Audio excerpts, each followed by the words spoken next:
Testing, check, check, 1, 2, 3.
Alright, welcome to the Ninja Robot Studio LLC stream, where I play video games and XR experiences, VR experiences, and talk through them from a UX designer's perspective.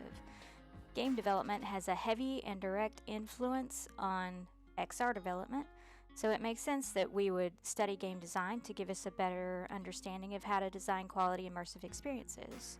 The plan is to have all of you in chat participate, and that way we can learn together. And there are a lot of classes out there on UX design and UX processes, and more classes are coming out all of the time around designing for XR. Think of this as kind of an unofficial and less academic and less expensive university labs class for UX for XR.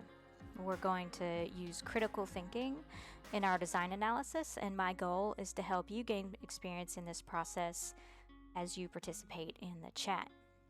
And you can also, even if you're watching this on demand later on YouTube, you can still comment to participate that way. It won't be in real time, but you can still do it that way, so you can still participate and learn and gain experience, because I do check those comments and I will respond to them if you do comment on the YouTube videos later.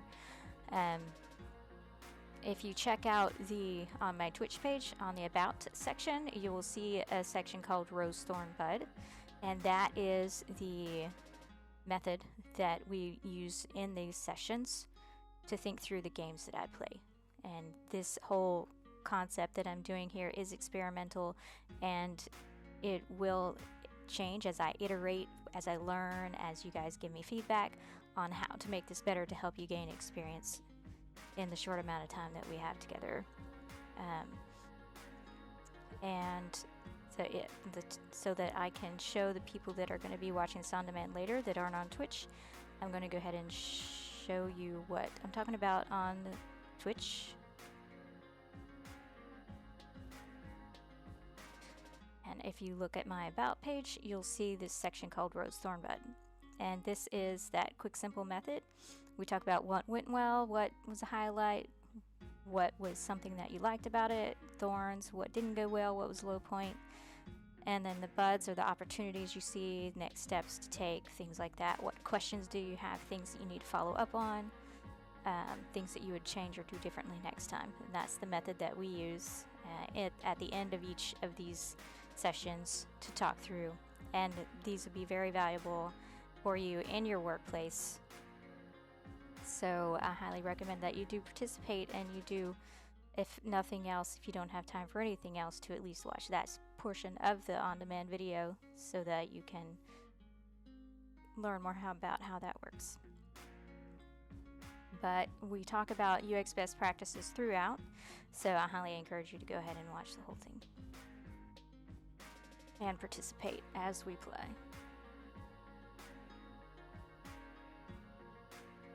And so then after these sessions are free on Thursdays, but then also if you want to talk to me more outside of the Twitch stream, or you don't have time to watch the Twitch stream, then I also have office hours on Tuesdays, or you can book a call with me where I can answer questions about it. Can be about it, whatever your questions are around UX for XR, transitioning into the space, about the gaming side of things, project side of things. Bring your questions and talk to me on Tuesdays. And so each session before we go into the actual game, I review some gaming UX principles, because we need to think about them and have them on our minds as we play through the games.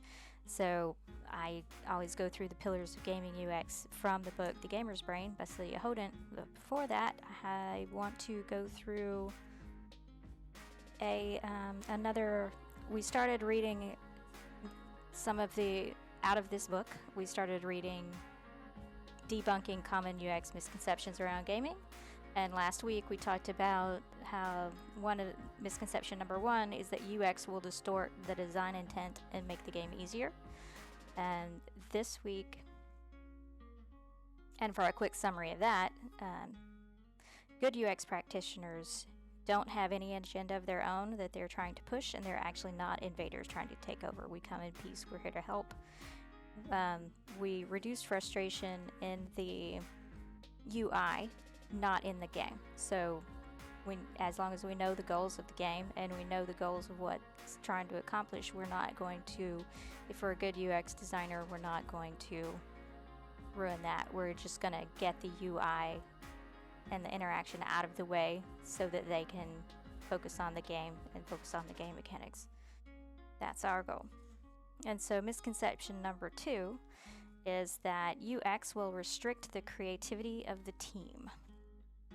Many developers consider video games a form of art, which I actually agree with. So they sometimes argue that science should not interfere with their artistic direction. After all, Pablo Picasso never went through a UX process with his art. Games generally are developed with a team of artists, such as art directors, graphic designers, musicians, writers, etc. And art is crucial to video games, most notably to create an emotional response. However, science and art actually are great partners. Understanding physics is useful for photographers and cinematographers. Knowing the mathematical principles of perspective is useful for painters. And video games are a particular form of art. A video game is an interactive experience. It necessitates human input to reveal its intent, to reveal its content. So if the art direction is conflicting with HCI laws, that's human-computer interaction laws, or usability principles, then it will do itself a disservice because it could prevent players from fully experiencing the game, and thus its art. As Epic Games Chief Technology Officer Kim Libreri explains in the following essay, which I'll read quickly as well, UX can be used as a tool for fine-tuning content. Artists have to create within technical and physical constraints. but they also have to account for human limitations when working on an interactive experience. You can, of course, play with human limitations such as perception, like MC Escher or Salvador Dali did, as long as it is your specific intent. Making enemies hard to detect through their character design might make sense in a horror game, but making a golf ball with a green texture would go against golf usability because the challenge in that game is not about finding the ball. The filmmaker, writer, and actor Orson Welles is credited with once having said, "The enemy of art is the absence of limitations." UX practitioners won't hamper the team's creativity, they will simply reveal more constraints that artists have to take into account. For example, human mind limitations. Let those additional limitations stimulate your creativity even more. And I would add personally that she mentioned Picasso here, and you know how if you ever studied Picasso's art, you would know Cubism and even Salvador Dali. You have to know the rules to know when to break the rules. And Picasso was a genius, but he knew the rules. He knew there is a science to art. There is a science to making art look good. Perspective, there's all kinds of things that go into it. That's why you go to school for a degree in art, a degree in graphic design. They had these principles, they understood them. And because they understood them, they knew when they could break them. I just wanted to add that because that is the knowledge, that is the mix of science and creativity and art. You have to know the rules to know when you can break them to create something really cool. But I'll quickly read that little essay by Kim Library, Chief Technology Officer at Epic Games. UX is not the enemy of creativity. I've been making what aims to be popular entertainment both in video games and movies for more than 2 decades, and in my experience, the most important part of audience enjoyment is comprehension. Traditionally, this has been something that was considered instinctual and successful creative leadership, although the reality is that most of the great creative directors are able to project themselves into the audience's viewpoint while taking feedback from external confidants. When they do this, they're considering the user experience and how best to express their intent to a consumer. As an artist, it's too easy to hold on to one's ideas with the justification of creative purity. But if this comes at the audience's or the player's expense, you may find yourself catering to an audience of one. UX analysis gives us the tools to have an unbiased scientific view on how our consumers are reacting to our product, and it has proven to be a reliable and mostly frictionless mechanism for fine-tuning content. UX testing does not come for free. You need to make sure your content is in the right state of development to not produce random unneeded feedback, and you also have to be very considerate of the questions you ask based on what you actually need feedback on. Although as a project reaches maturity, it becomes more important to understand how users are reacting to the whole surface area of that project. Nobody wants to deliberately produce a title that misses the mark, especially when millions of dollars are at stake. UX testing is an important tool in avoiding what can often become the echo box of an often insulated creative and executive team. UX feedback can be tough, but in order to be successful, it's important to remember who we're making the product for. And that's not ourselves. It is our target audience. And it is important to remember that we are not our targeted audience. So that was misconception number 2, which was UX will restrict the creativity of the team. So now let's quickly go through the pillars of UX for gaming development, for gaming, and this is again from the book Gamer's Brain by Celia Hodent, and she has it broken up into 2 categories. The first category is usability, which is your normal, if you're from a UX background, you'll recognize the normal heuristics that you've seen in Nielsen-Norman heuristics that come from the Nielsen-Norman group. And they are signs and feedback, clarity, form follows function, consistency, minimum workload, error prevention, and recovery and flexibility. And then they've got this new category called engageability, which is which she has created, called engageability. And I don't know if it was specifically her that created it, or she has brought together a bunch of research from a bunch of different gaming UX professionals and has rewritten it in a way that makes sense to developers and to the development team without using all of the big words that people who come from a UX education and a UX background really like to use, like heuristics. So she's kind of reworded them in a way that uses more normal language that most people understand, or at least most people on a development team understand. And again, game usability has 7 main pillars. The first one is signs and feedback, and that one is about the haptic cues, the visual, the audio cues that inform someone about what's going on in the game, or that encourage players to do something, execute an action like certain inviting signs. And then feedback would be a clear reaction to what the player has done to let them know whether something was successful or not. And then clarity is all of the signs in the feedback should be perceptible and clear to avoid confusion.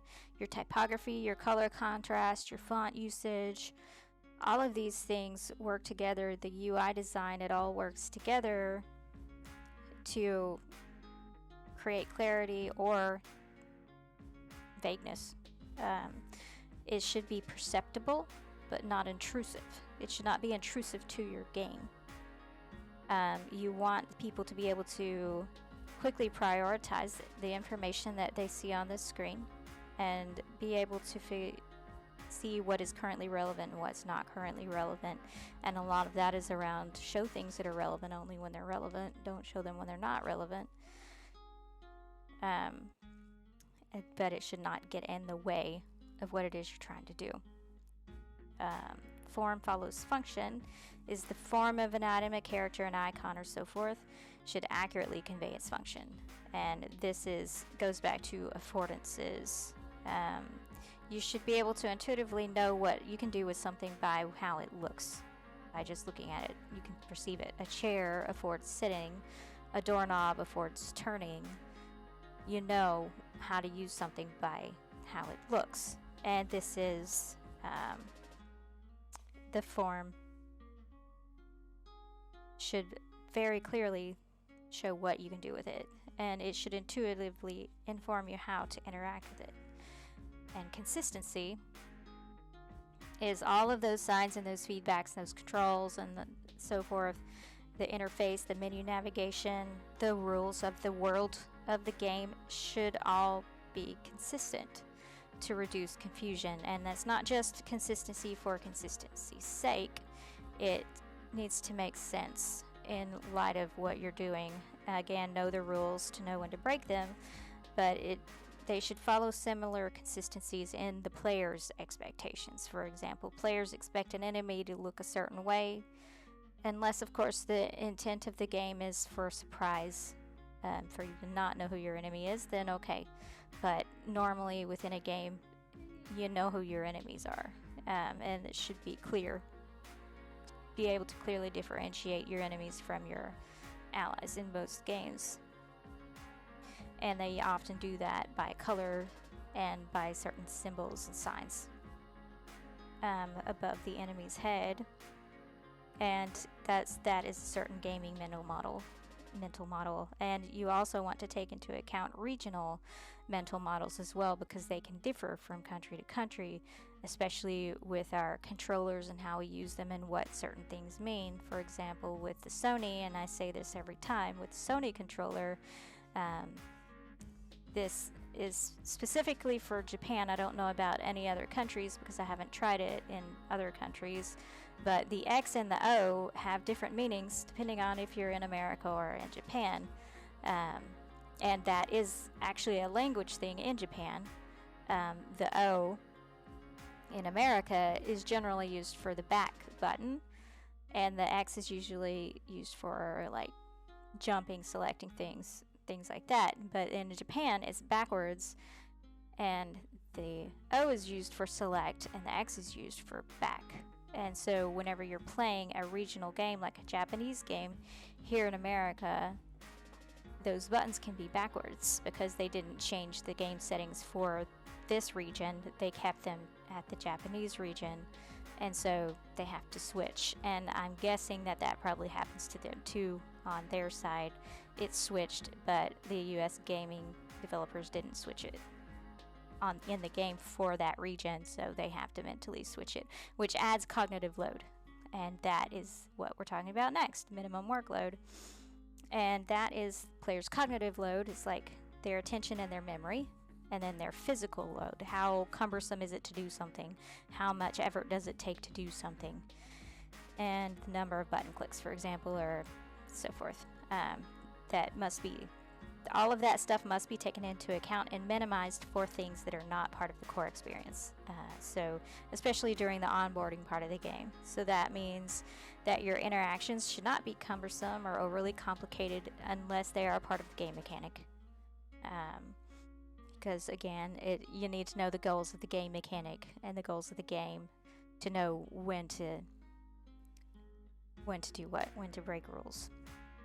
For an example I like to use is from action games where a boss mechanic puts a certain condition on you. So if you're using a joystick, or it doesn't matter, joystick or keyboard, you expect to move the way you normally would. If you push the joystick forward, you're going to move forward and so forth in the game, or your W to go forward and so forth. You expect it to behave how it normally would with any game. However, if a boss, the rule that would break that would be if there's a boss mechanic where they cast Confuse on you, for example, then a good game mechanic would be to not do what you would expect when you're trying to move. Confuse could be that you go the opposite direction or some random direction that's not the direction you're trying to go. And that would be one of the exceptions to that rule of consistency and cognitive load, because that's part of the game mechanic. And cumbersome physical load is how cumbersome is it. So the players should be able to focus on the game mechanics or the features and the content, not on how to use it, not on the interface or the controls. They should be able to focus on the game.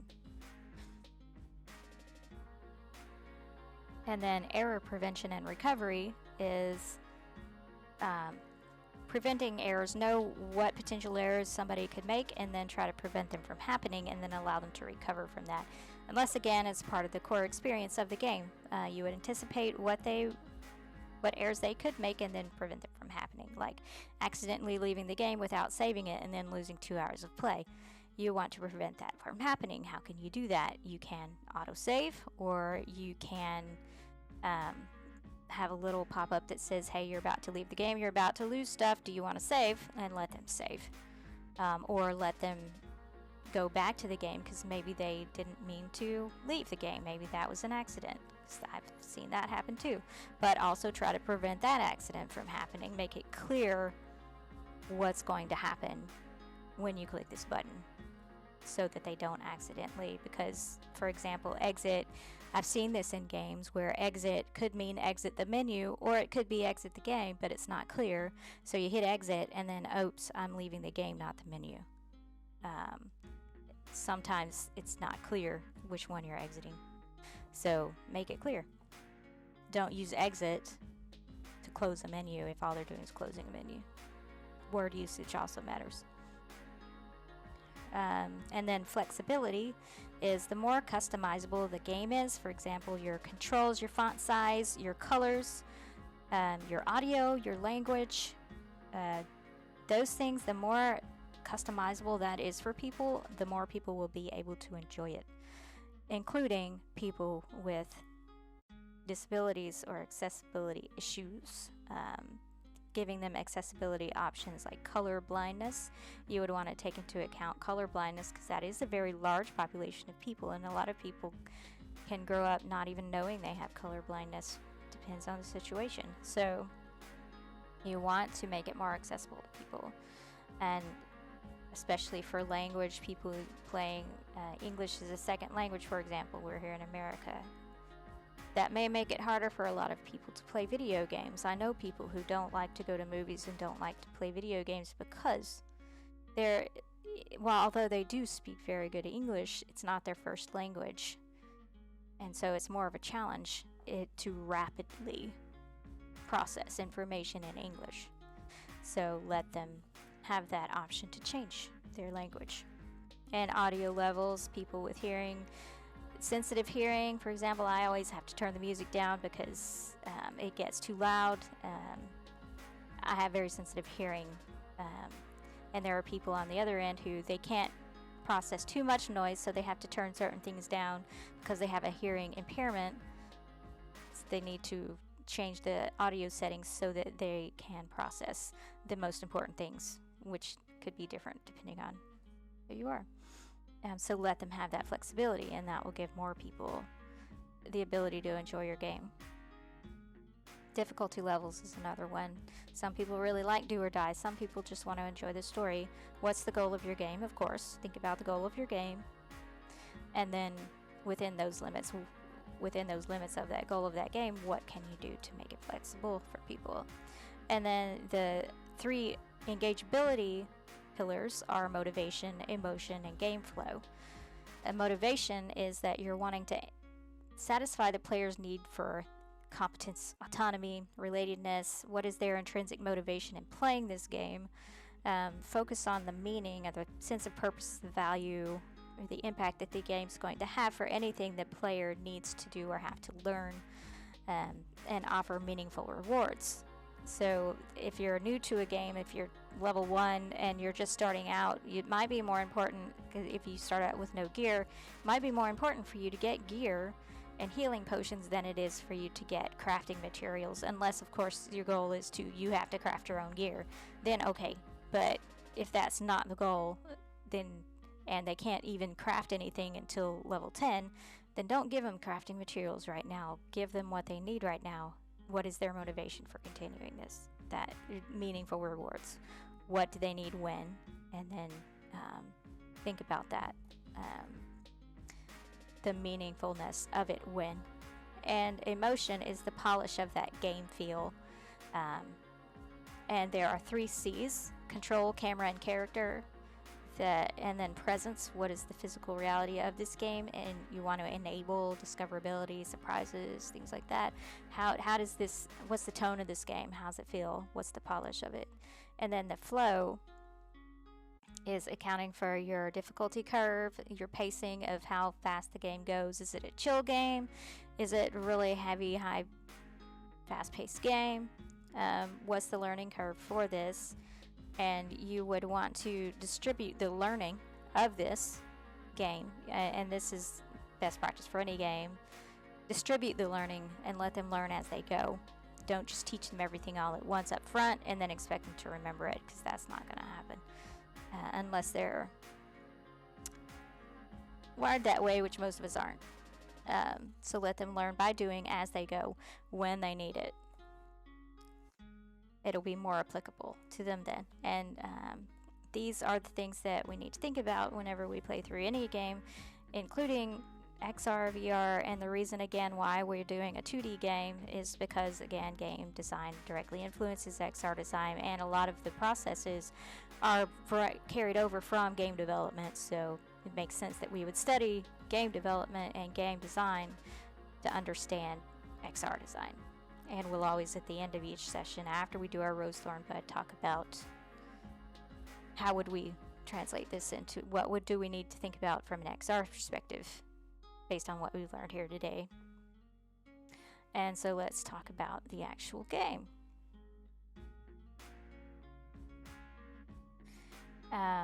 So the game that we're playing today is called Mariposa and the Galaxy Man. This is a local to me indie game, the Houston area, that is made by someone who just recently, I think she's out of college now, but it's Ink Rose Inc. is the name of the company that she's created, and this is her. I think this might be her first publicly released game. She has a Kickstarter, and that is going on now, and we are in beta release. Is getting ready. Beta release already happened. I thought we were in alpha release, but okay, that's fine. We are in early release anyway, and she does have her Kickstarter going on now to help fund, and you can get the free demo on Steam, which is what I'm going to be playing today. And we're about to get a planned release date for the whole thing, so that's nice. And you can go to our website. What was the name of the website? Let's go here real quick. Yes. And you can learn more about the Kickstarter here.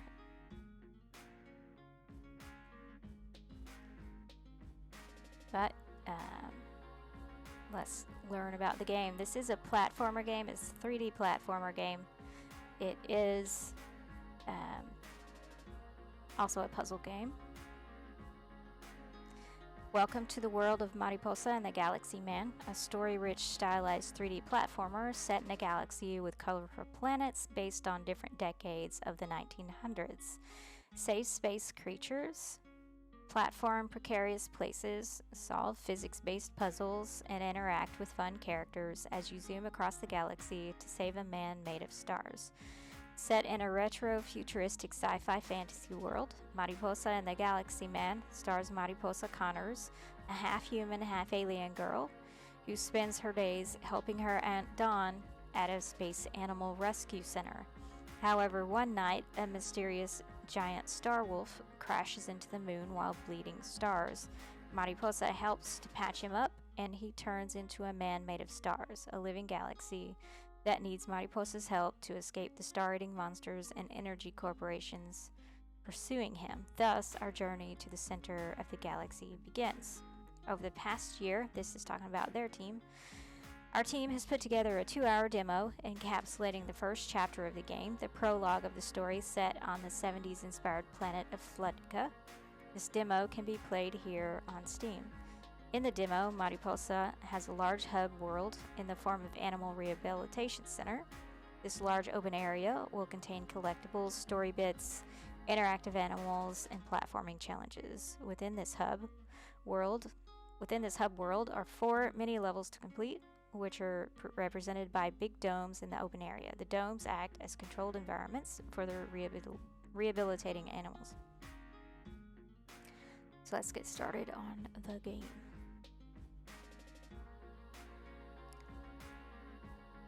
And the music that I'm playing right now is it is single player, and it has partial controller support. And again, it is an early access, so it will have some issues, but we will just talk through those.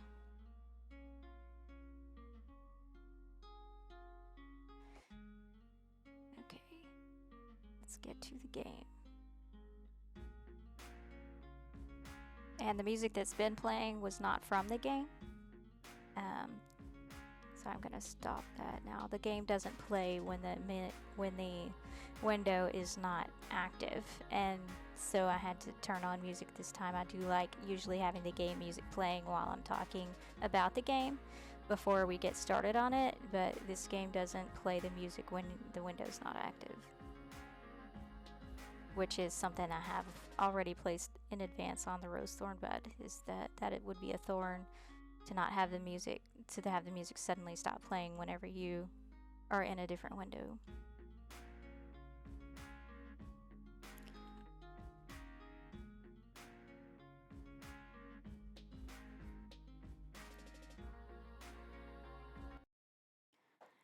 This demo is currently in alpha state, and the content does not necessarily represent that of the final product. This demo features limited controller support. However, mouse keyboard input may be required for some interface features. I haven't really had as much of a problem with that yet, but I do want to talk about the color contrast and the font of this. And yes, this is still alpha, so understandable that there are still some things that are going to be changing here. One thing, can you see my mouse? Yes, you can. Let me make my camera a little smaller here because it's in the way of the game. But now you can see it. So these arrows, if there's nothing next, and they changed to controller because I just hit my controller D-pad. If there's nothing next or back, then I would say make these disabled. Give them a disabled look so that you know there's nothing else here. That's a very, very minor thing right now, but that is a good practice to have for UX. Is there's no reason to cycle through it if there's nothing to cycle through. Although there will be later. And then this controller is, of course, not the one that I'm using, so I'm going to have to guess which button does what because I don't have an Xbox controller, which is what people usually map to. But there is a color contrast issue with this potential color contrast issue. I don't think that I don't have anything to test it with, but that's something that you would want to think about in your design of this game is this color contrast enough for people with color colorblindness issues of any kind? Make sure that there's enough color contrast for people with visual impairments so that they can still enjoy your game. Is the contrast between for example, these buttons seems low, but maybe it's just me. I would need it is good to have a colorblindness emulator overlaid on the screen. I don't know about PCs. I know there's one on the Mac that's easy to use. It's called Daltonism. I need to find a PC version. I haven't yet. A good PC version that does the same thing. It just opens up a emulator window that you can put over any other window, and it emulates the different types of color blindness so that you can visually see whether or not there's an issue with your contrast. But I haven't found a good Windows version of that. It's great on the Mac, but there might be something in Unity. There might be a way to test that in Unity because I'm assuming you're developing this in Unity. There might be some kind of color blindness emulator that you can use to test these things. So I would check that out. And okay, I used the circle. And here we have the game music.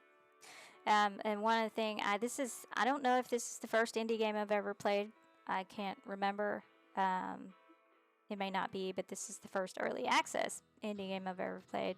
And what I really like about it is that it's using local artists and it's using local talent, which I really like. It's not huge companies. So here, let's look at the credits for the music. Let's look at the credits. So these are our local team of people that are working on this, which I like. The music is by local artists. All of the work's being done by local artists, local developers, which is awesome. And instead of these huge, I don't have anything against huge gaming companies or global corporations, but it's nice when you've got these local people that can also make something awesome and get it out there for people, which is great. Great opportunities for people. And it's all local people that are doing all the voice acting and everything. It's not your standard famous voice actor crew that's in all the games. So it gives a nice, refreshing, it's different. It's nice to not hear the same voices in every game that you play.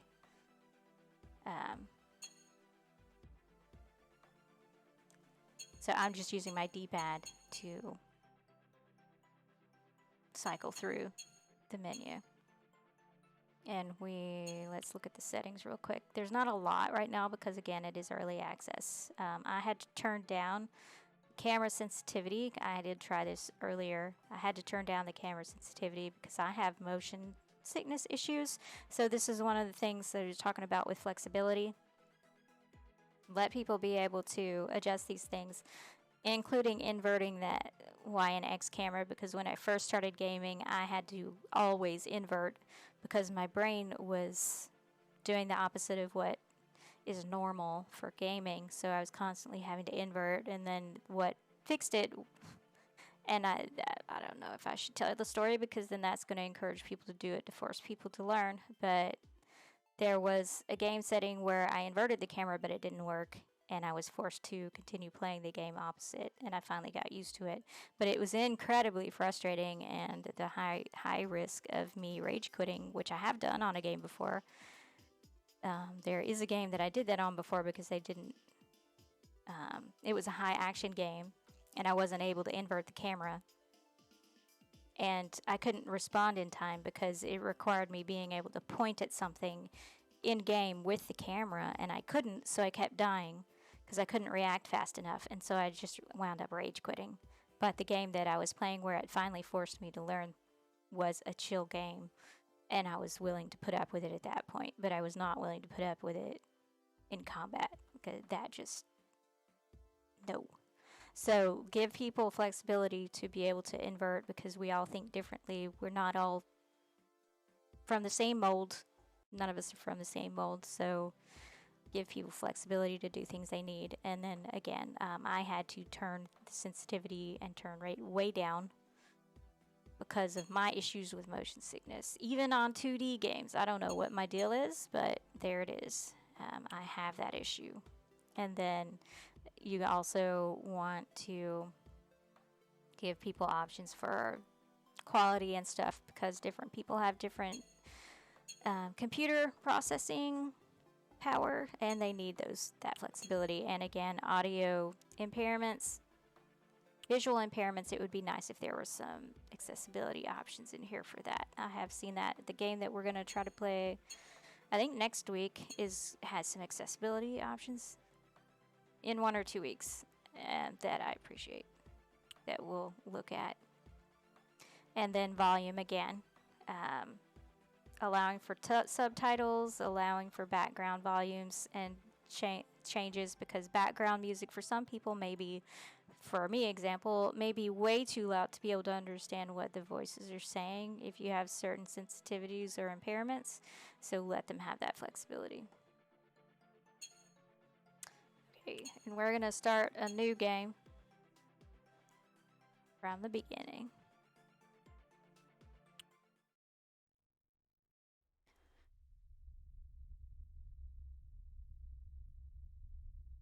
And again, if you're watching this later on demand, feel free to go ahead and still participate in the chat, even though in the comments in the YouTube, even though it's asynchronous.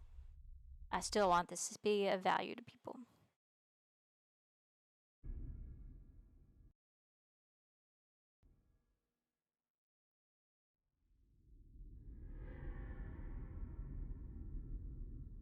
And there are some issues with the cutscenes there. Again, this is early access. Hang in there, little guy. You'll be back out and about in no time. What did you find, Maddie? Hey, Aunt Dawn. It's another mirette with radiation sickness. Hello to you too, Pancake. Oh, poor fellow. He's the 5th one this week, too. I don't think it's artificial either. There's no construction or manufacturing nearby. Maybe there's a nebular migration? It's possible, I suppose, but nebular tend to finish the kill. So what else? Supergiants? Green star? Tell you what, you can think on it while you get your work done. Ah, of course. Off you go, Mariposa. All right then. Let's see what's on the agenda for today.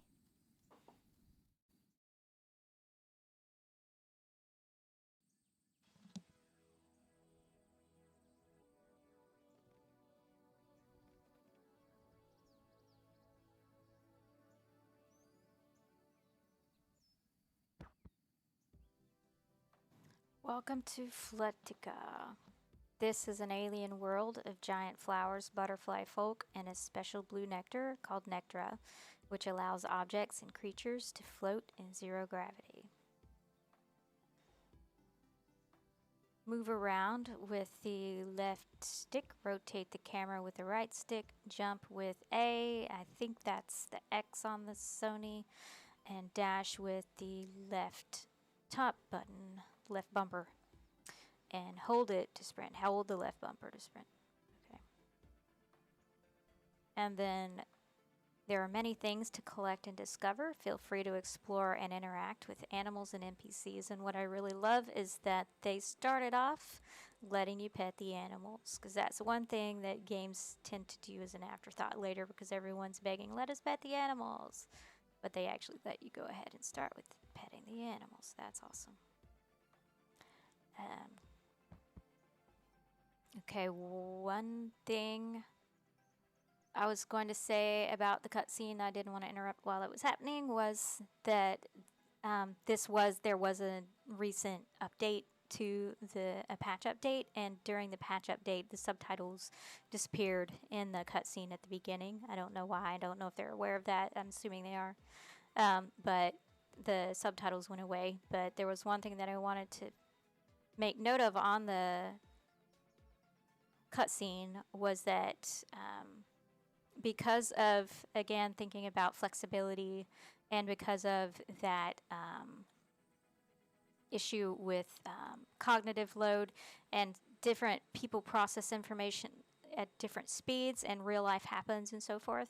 So it's always a good idea to let people manually have the option, at least, to manually progress the story, manually progress that dialogue, so that if something happens, they don't miss important information, important content that's related to the story. So let them progress it whenever there's dialogue. Doesn't have to be through the whole thing, just whenever there's dialogue. And there are patterns that you can study from other games, like Fire Emblem's one of my favorite ones, where you can still have a cutscene with dialogue that you can manually progress or choose to skip or choose to auto progress. It's again back to that flexibility as well, giving people that option so that they can process that information at their own speed. Okay, so here's the bus. Let's see. Okay, so I pushed X, which is on the Sony, the jump button, but it is the square button. If you can see it, I'm trying to get it. The square button is the button that I need to push to enter the van. The cognitive load thing. So it would be nice to have to support more controllers. Again, understandable, it's early access, but this van is really cute. I like this van. Traffic on the Magaway leaving you stranded between stars? Take a rest at Gelmert's Garage. We're open 24/7 to starfarers looking for a place to recharge and rest your wings. Come try our Flutican Nectarberry Beverage Special harvested straight from local farmers, guaranteed to keep your eyes wide open on your planet-spanning travels. Worried about meteor storms on the Magaway? Our on-staff travel experts will keep you informed and help you plan the next leg of your... So if you look at the text, Gloria's most popular hollow reels. Now it's time for her to take back her throne in live concert. The fantastic Kid Boo is back on tour this winter. Featuring songs from her latest album, Velveteen Tale. Listen to the Queen of Club Celestia bring Swing Across the Stars in the Kitty Roo Golden Shoes 2300 tour. the text, the font size is a bit small, and there's not enough contrast between the text and the background, so it would be a good idea to make the text a little larger. Also, there is a body copy width that is a good idea to keep body copy width within. Let me try to pull up an example. You see how in this let me show you the website so you can see it. You've got these bodies, this body of text it has a certain width to it. Even in here, there's a certain width, and depending on the width, makes it easier to scan or easier not to scan. So when you have, and these are all good. These are all good widths that make it easier for you to move from one line to the next. That's the problem with scanning body copy. So if the website were to be wider, you can see that it's still maxing how wide the text goes, and I can't, mine has a max width, so I don't know how, what example would be besides here in the game. You want to have a set width for your max width of your body copy in game. That's a little on the wide side. I would say that's the widest you should go on your text. That is great width. But that's a good width right there. Well, you brush your teeth so it's hard to miss. That right here, you see, kid, that is way too wide. It's not easy to scan. And again, it should be a little bit of a larger font and with a contrasting background, and let people manually progress. Give them the option to either manually progress the text or give them that option. Manual versus auto. Or even skip. Okay.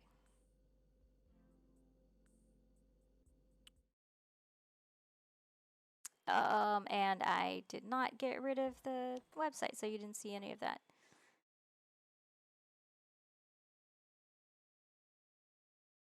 So let's go back and try that again.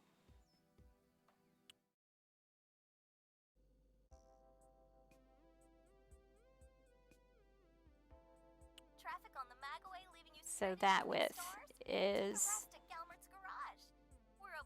that width is about as wide as you should go for the body copy text. We're open 24/7. This Come Try Our Flutican is way too wide, and you'll see that there's this tiny little bit of orphan text at the bottom. That's not easy to scan, not easy to rapidly read along. So combine having, allowing them to manually progress the text so that they don't miss anything. Maybe this isn't as important because it's just flavor, but for dialogue, I would say let them manually progress that and add a contrasting color like you have on the holo projector and clock in at the ranch center. Daily duties have a contrasting background, so it's easier for people to read. And again, understanding this is an early version, but those are things that people from a design standpoint want to think about in their UI design, is ensuring contrast and legibility and making sure that the body copy is not too wide to enable better scannability, and font size needs to be a little bigger.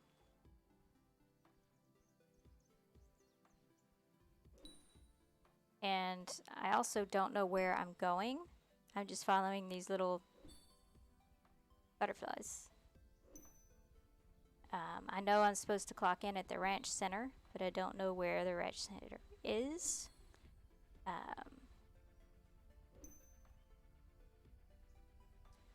So I'm just following the butterflies.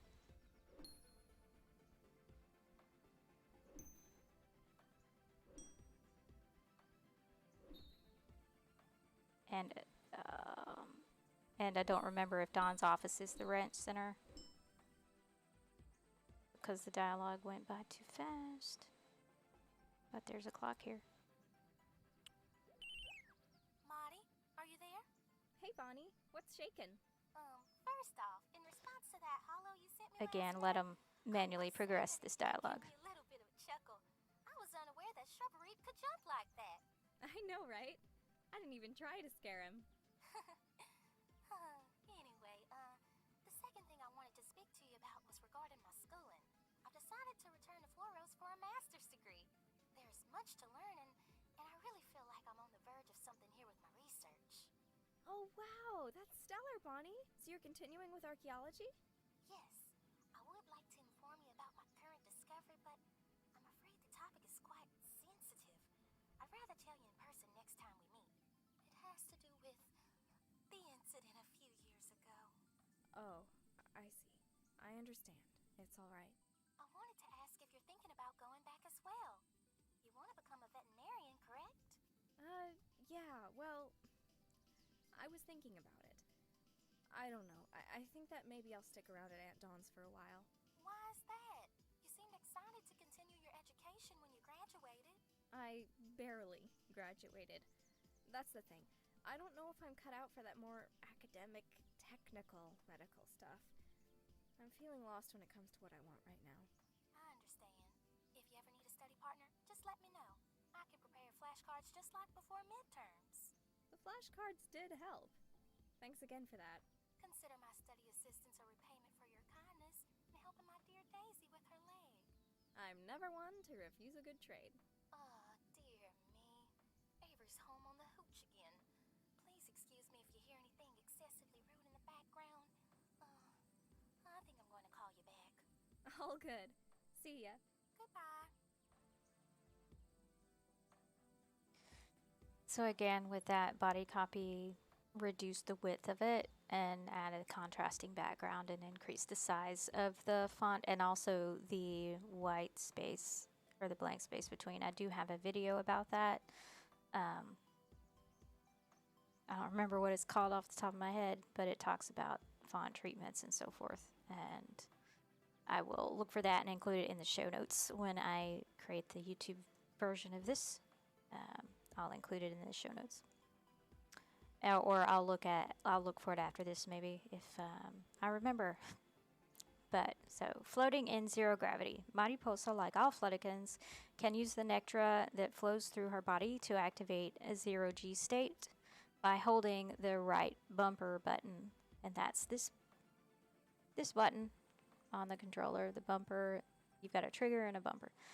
For those that are new to gaming, this will continue her into whatever direction and speed she was when pressed. And there also needs to be some English editing here because there's a little bit of odd wording in some places. So activating 0G, and I also had difficulty differentiating the 0 from the O. So I was originally reading this OG until, of course, my brain connected. It says zero gravity in the title, but there might be a font treatment that you could use to make it that much clearer.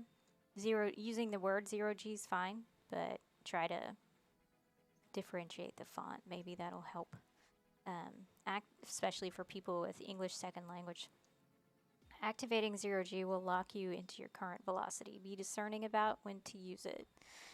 We're back to the beginning. So this is what I was saying about the cycling through screens. It just makes it easier for people to cycle through and say, oh, I'm at the end. Don't let it progress anymore because it's at the end.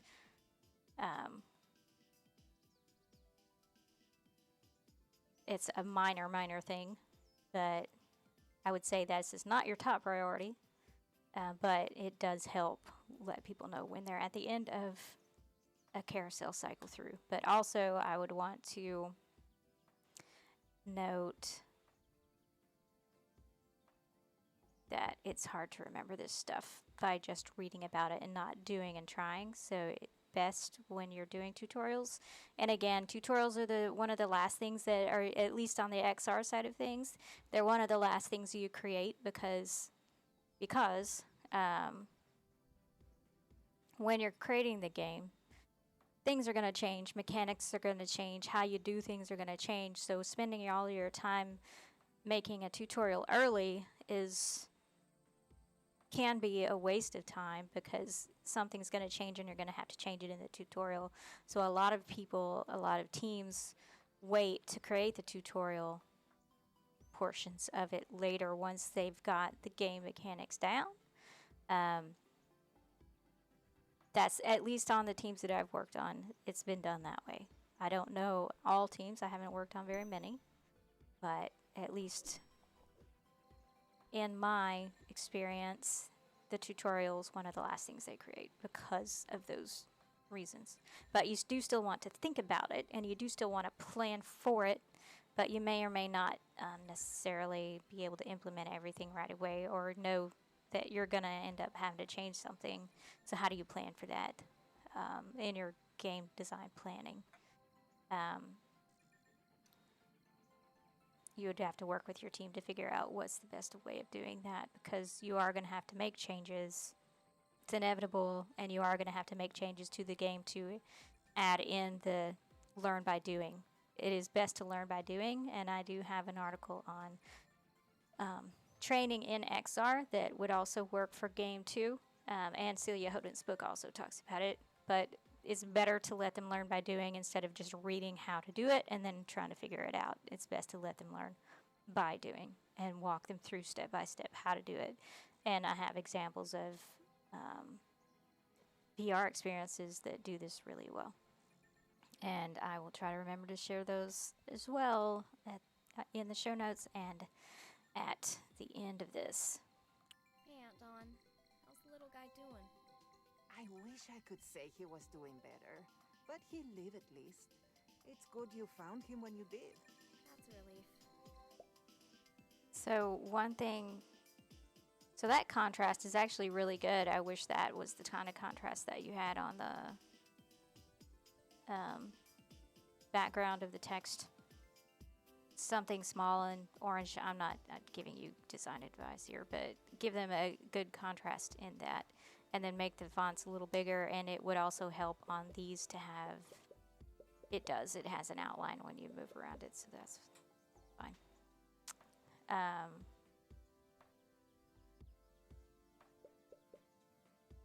And this looks like it has branching dialogue, so let's give branching dialogue a try.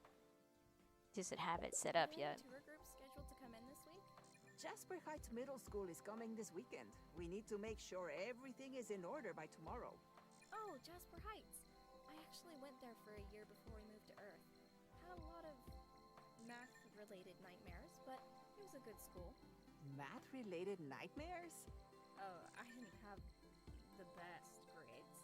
I made a whole lot of friends, though. We had some wild karaoke nights in my mom's music room. Ugh, it's a wonder you and your parents never went deaf. Okay, so branching dialogue is something that, this isn't fully branching dialogue, but it is giving you options for dialogue. Branching dialogue is where you, depending on what you say, determines what the NPC says, and you can have completely different conversations and reactions depending on what you choose. And that is something, another thing that you want to learn about depending on what kinds of games you're creating, especially if you're creating training games or even, story-based games where you have options, choose your own adventure types of games. And how, like Persona 5, you, depending on what you say or how you react to something, depends on your, like, building relationships with the characters and stuff. If that's going to be a benefit or a hindrance later, branching dialogue is one of the ways they help you determine how you build your relationships. So it is something worth looking into for people getting into game design or XR design. Branching dialogue is a very important thing to learn. So let's give 0G a try. That was, forgot which button that was. Okay, yeah. Right bumper. Jump. Okay.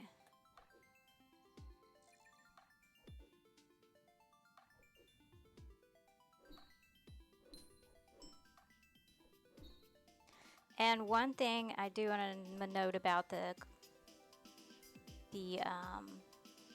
motion sickness thing is,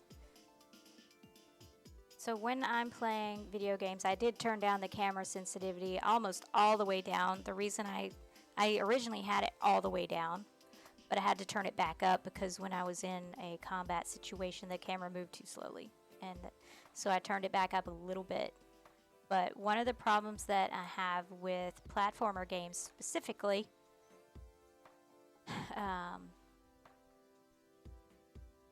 well, I don't know if it's specifically platformer games, but it's just games where the camera is attached to the character, like this one.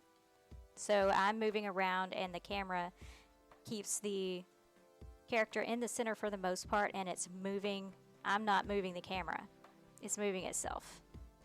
That, since I don't have full control over the camera, can make me sick pretty quickly. And so you'll notice that I can't zoom out. So one of my solutions for doing that, for that situation, is that I zoom out of and the character's a lot smaller, but it reduces the camera motion significantly when you can zoom out.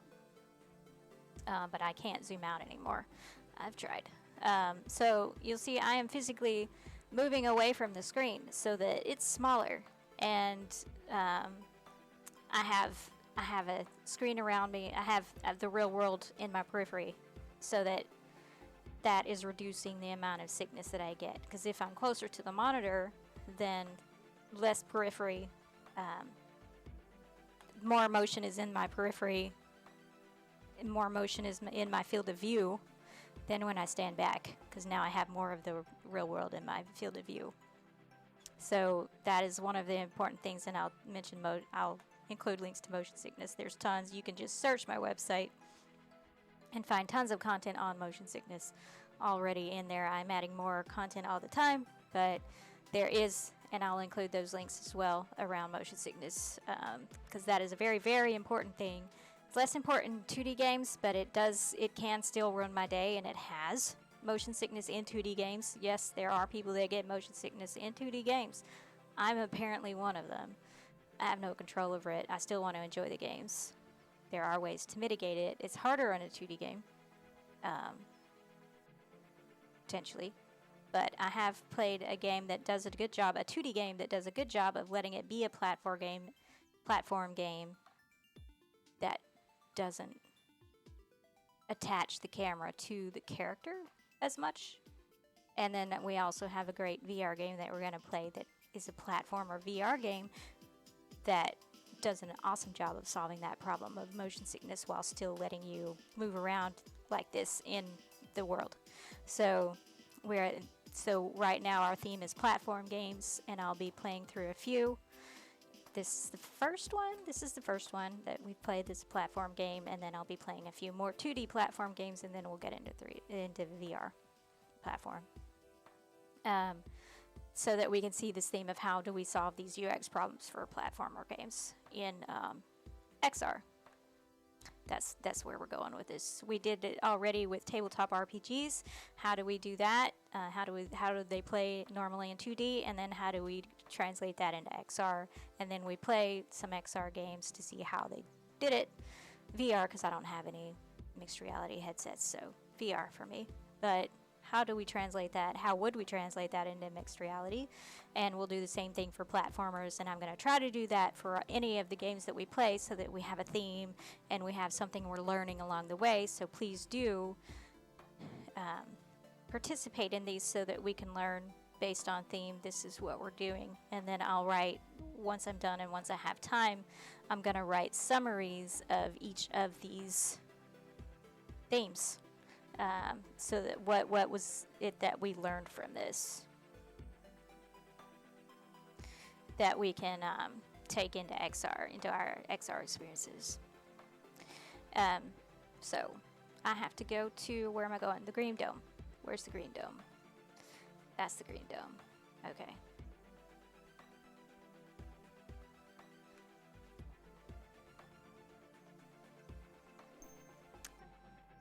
And I haven't come across any stores yet or anything where I can actually do anything like purchase stuff. I haven't found any of the discoverable stuff in the world yet. Maybe it's not here because, again, it is early access. But I need to be careful how much I move around so I don't get sick and have to end the game early. Because, again, these types of games that do attach the camera to the character tend to make me sick. And that is very unfortunate because there's a lot of cool games out there. But being able to adjust the camera speed helps tremendously. It really does. And then being able to stand away from the monitor also helps. But let me quickly re-add the YouTube back to the chat and here, and then so you've got that link to YouTube so you can watch videos on motion sickness and so forth.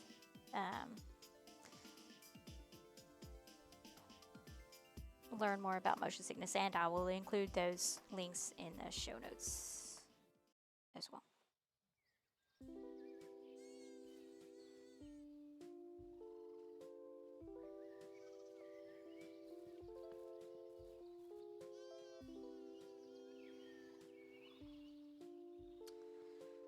Moving objects with 0G. So this is what I was talking about. You're teaching them by making them read it, and then they have to figure it out. I did have a difficult time figuring out how to do this. And the frustrating thing was that, and I'll show you in a second, is that once this screen is gone, I can't.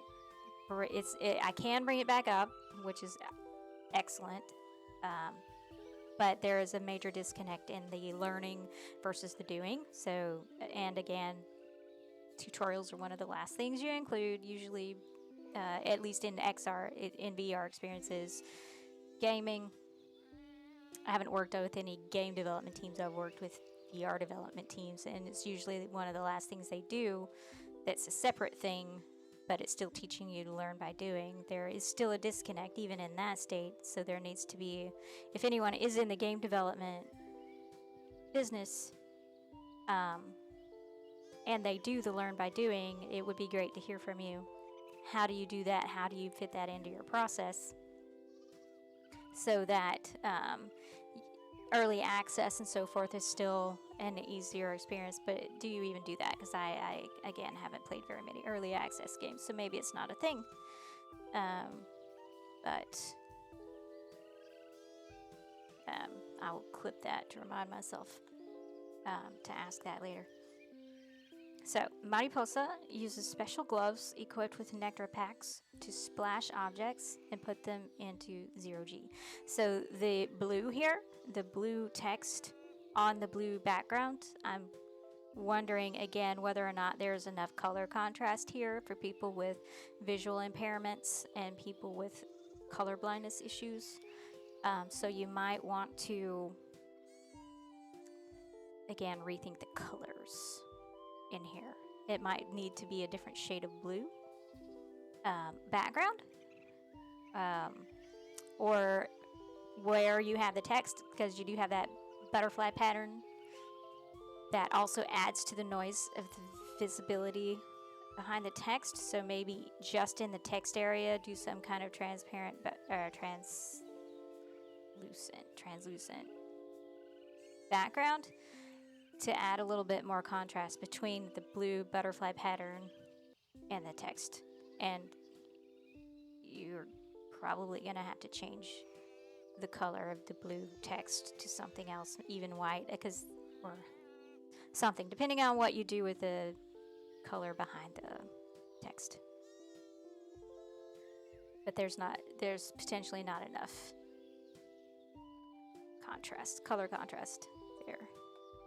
And if you can find an emulator, that would be a great way to test it, because it may be fine, but I would say test it with an emulator. So, and it's hard, and it took me a while to learn how to do this part. So, Mariposa uses special gloves equipped with nectar packs to splash objects and put them into 0G. To equip the nectar, we use the D-pad, and it's the little drippy icon there. And then to shoot the nectar, we use the right trigger button, and that RT is hard to see. So I don't know if you... So I would say keep the icon, but also accompany with text. So that, because it's hard to see, because I have vision issues, it's hard to see for me. So accompanying that icon with text will help for people who can't see that very well. and also work on the resolution of the images, because the images seem blurry, so the text in the images is blurry. So then you would want to work on the resolution there to fix that issue with that blurriness. If you're using images for any kind of text or anything, you're going to want to figure that out in there. Try to use, I know Unity's in-text stuff is not that great. They are working on an improvement to that. For those of you who don't use Unity, the Unity UI design options are currently very difficult. They are not made for designers at all, and even the developers complain about it. But they are working on some kind of improvement, studying how other companies like Adobe do it. Supposedly, this is what I'm hearing, rumors. So there are improvements coming. I don't know when, but they're coming. So it is understandably difficult to, so a lot of designers solve that problem by creating all of the UI elements in Photoshop or something using images or rasterized images. And then, but when they get into the game, they may not be the right resolution. There might be an issue with the resolution of the images. So then you have to play with it and fiddle around with it to get it to where it looks good. And I once asked one of my friends who is also, who has a lot more experience than me in that Unity side of the visual design of the stuff, UI elements and stuff. And I said, well, what are the guidelines for the resolutions and the font sizes and stuff for creating it in Unity and for creating something in Photoshop and then importing it into Unity? He said, well, you just have to play with it. Oh, great. Okay. So I don't know of any, but specifically for, apparently you just have to play with it. And if somebody does know, please share. Please share. Be happy to learn. I don't know everything. Okay, and then, so shoot Nectra, and then sometimes objects are out of normal reach, and you'll need to aim to be able to hit them. Try aiming with the left trigger. And there is a typo here.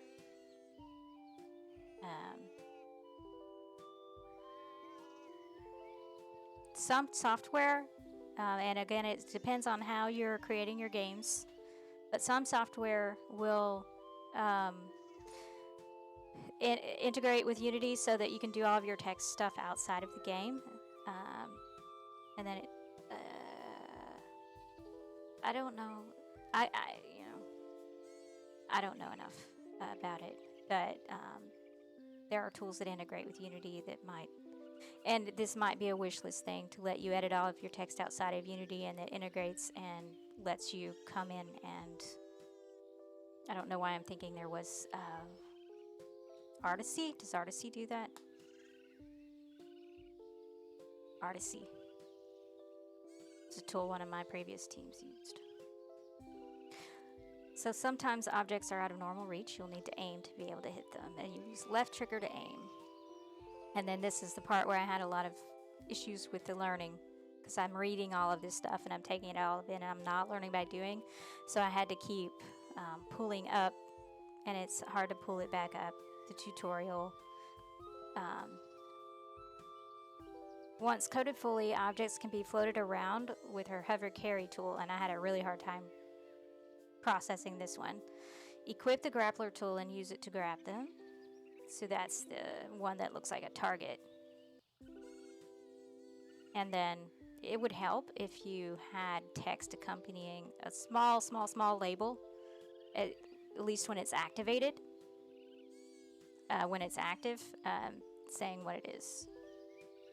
And it can go back to no text once when it's not active, but the one that's active, it would be very helpful if it had accompanying text label with it on the D-pad symbol that's down in the left corner. You can't see my mouse right now. If you float it around with her hover carry tool, equip the grappler tool and use it to grab them, then aim and fire to throw. I don't understand how to aim and fire. I don't understand how to aim and fire. I never learned that. I don't know how to throw things. I don't understand how to fire. Throw objects. Okay, carry objects is the right trigger. Throw objects is left and right trigger. Okay, I missed that. Is that new? Was that always there? Okay. So. And it would be really nice to have a map here to know where things are. Wayfinding, because there's no wayfinding right now. I had to run around and figure out where anything was. So this is the food up here, which doesn't really look like food. And then I wasn't sure where to go. I had to run around in circles until I found where to go. But I didn't know which food went with what either. So that would also be, how do I know which food goes where? Because I don't know. So knowing which food goes to which animal, which feeding trough, would also be helpful. So I had trouble. Trigger. The aim, I'm terrible with the aim on this for whatever reason, so I have to actually aim that is the left trigger to get it to actually go where I want. And then this is the part that took me forever to figure out, was actually getting it to grapple so that it floated like this. That took me forever. So this whole interaction is rather cumbersome.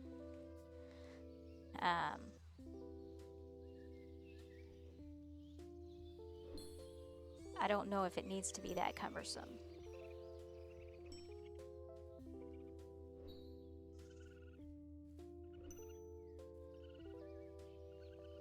And it took me a while to figure out that the big ore-looking stuff goes into the green troughs, and then the fruit-looking stuff goes into the red troughs. And it took a while to find the troughs as well. But you can pet the animals, which is awesome.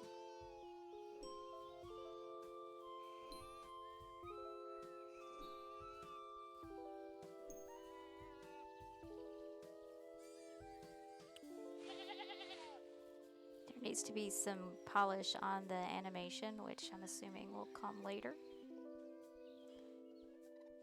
But I do appreciate also there being a quest list. And that keeps progress of what you're supposed to be doing. So as far as this, so to get back to the tutorial, I kept having to, I hit my touchpad on the controller to bring up the menu. I had to just click buttons to figure out how to do that because I didn't know how to do that. And then I can go to the tutorials, and then the D-pad doesn't work here. So where did my mouse go? Here it is. Moving objects with 0G. I had to come back here to read it multiple times to finally get it. And I mean multiple times.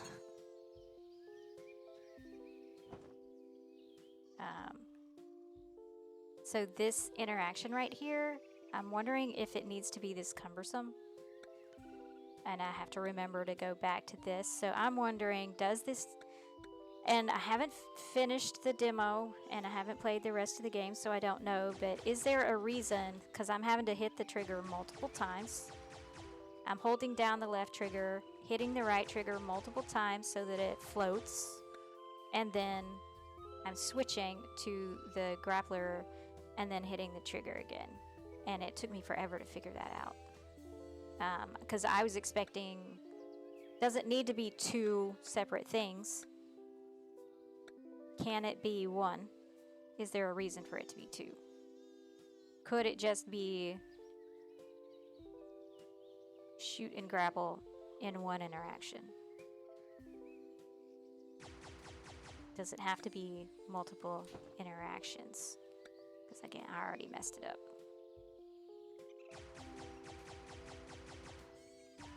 And it feels like the more stuff you put on, the longer it stays floating, but I could be wrong.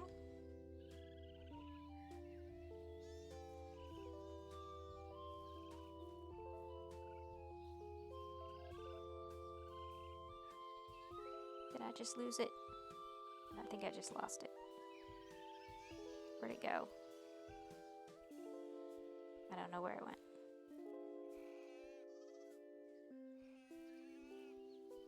So I have to go get another one. Do I get benefits from petting the animals? Can I make one a pet if I pet it enough?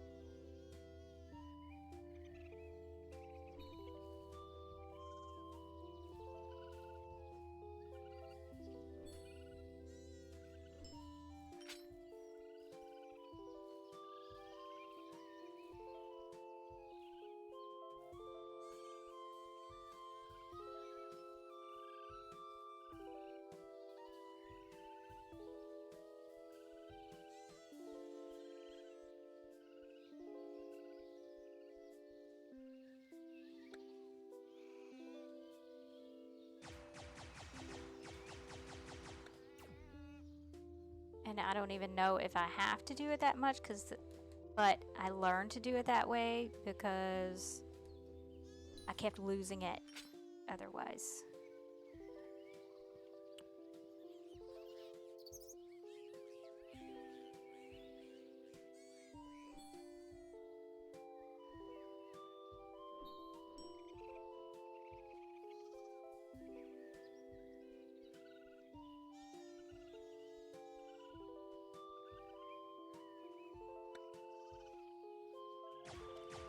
This is the same mechanic that you use for fighting. Ugh.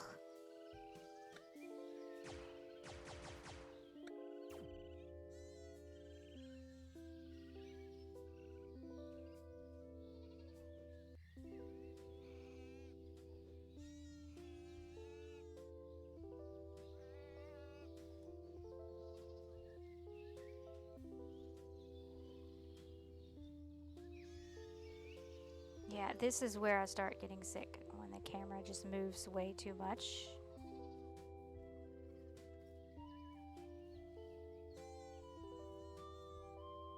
Ugh. And I'm terrible at platformer games.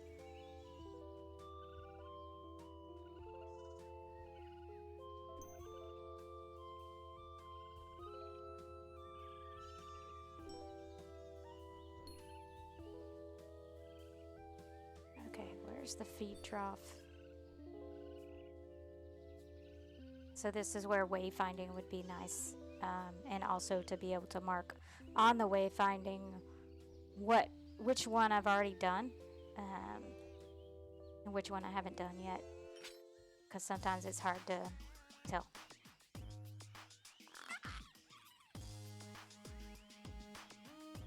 Fighting enemies. In order to deal with unruly animals, Mariposa can use her Nectar Splash and Hover Carry to throw the aggressors into cages or trap them. Each dome is equipped with cages to contain naughty critters. Use Aim and Nectar to grab them with your Hover Carry, then throw them into the cages. And I had trouble with this part because, again, this is a kind of a cumbersome interaction. So I'm again asking, is it necessary for it to be that cumbersome? And it's also, it would be nice to have a map that indicates where the enemies are, because it's kind of hard to see them sometimes in the game. Where are they? Especially if it's a time-sensitive theme. And this is really Cumbersome, which, and I did the wrong thing. And this is what I'm talking about. I accidentally floated one of the animals instead of the bird. Sorry, animal. Okay, that's how you throw it. Okay. That was a lot easier.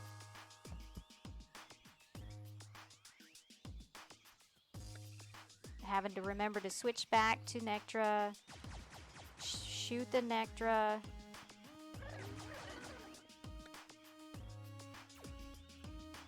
And I got hit because so, and all that motion is not my friend.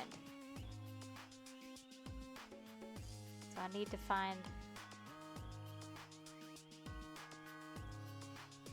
and because it's so cumbersome, I ended up dying a lot and having to restart, which almost made me rage quit. Ugh, and I kept doing that. Kept accidentally letting them go. Which I didn't mean to do. And now I'm on 2 health, which isn't good. Because I'm having issues with that interaction.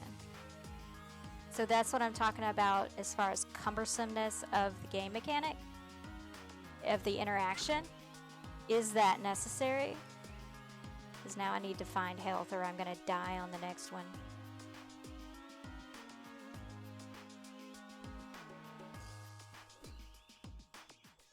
I don't remember where the hearts were.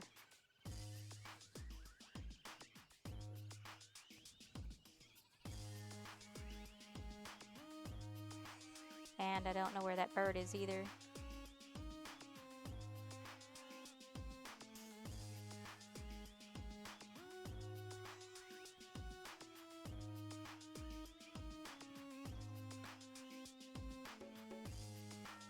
Does it need to be multiple interactions, multiple steps, or can it be one to grapple and to do the nectar and the grapple at the same time?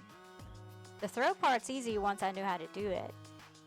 It's the actual nectar and grapple thing that's the problem.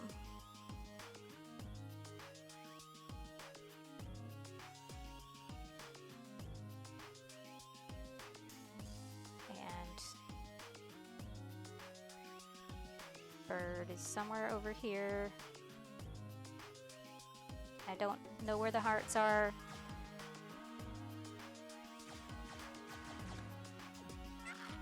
Ugh!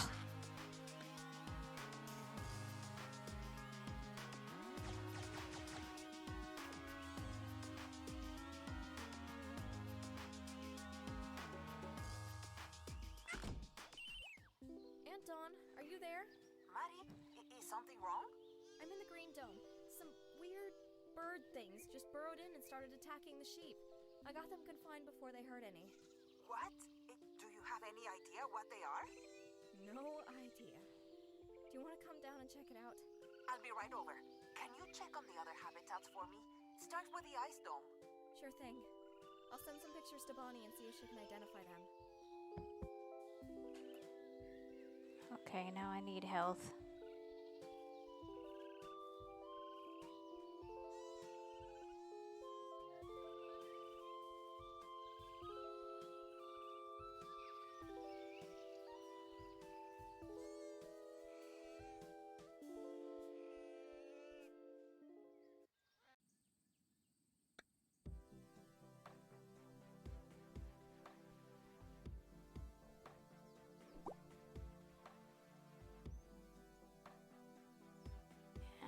Ice dome is blue, I'm assuming.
birds here. Guess I'll feed the glacids and move to the next dome. It looks like the Raronox Aurora lamp isn't working. They'll get restless without it on. I'll have to take care of that too. Sometimes gooing stuff isn't enough. You'll need to give them a good whack instead.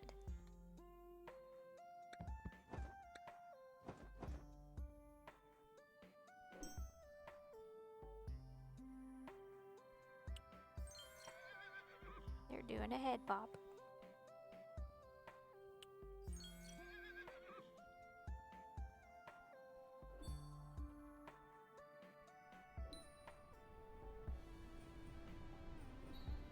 There's the cages. Again, it would be useful to have a map to know where your goals are. Where's the food?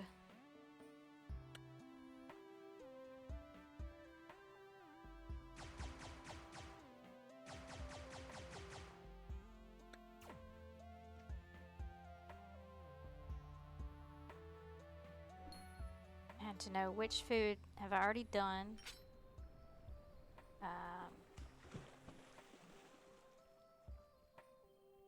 Which one have I not done? Yeah, I think this is a bit cumbersome.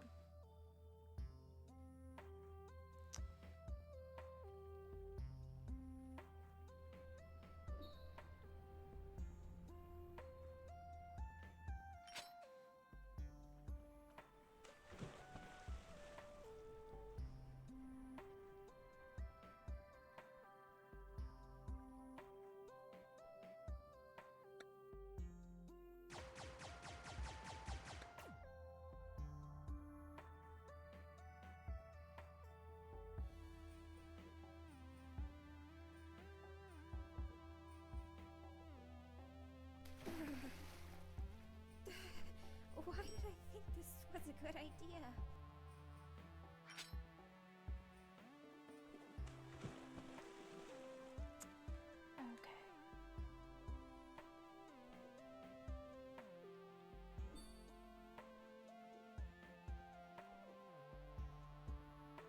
Okay, now I have to figure out how to get up.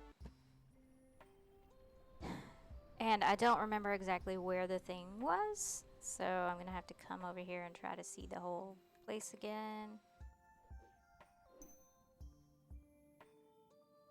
I think it's up at the very, very top.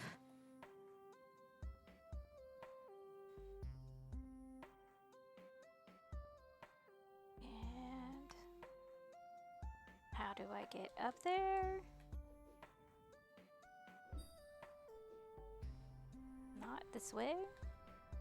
And all of this jumping and moving up and down and every which way makes me not so comfy on the motion sickness side of things. That's why I get tired very easily of doing this type of interaction. Yeah, like that.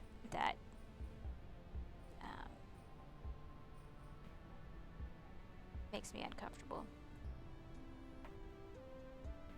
And that constant camera moving in and out like that.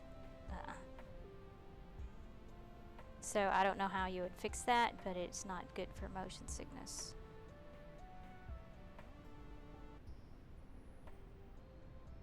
You definitely don't want that happening in a VR game. You would handle it differently.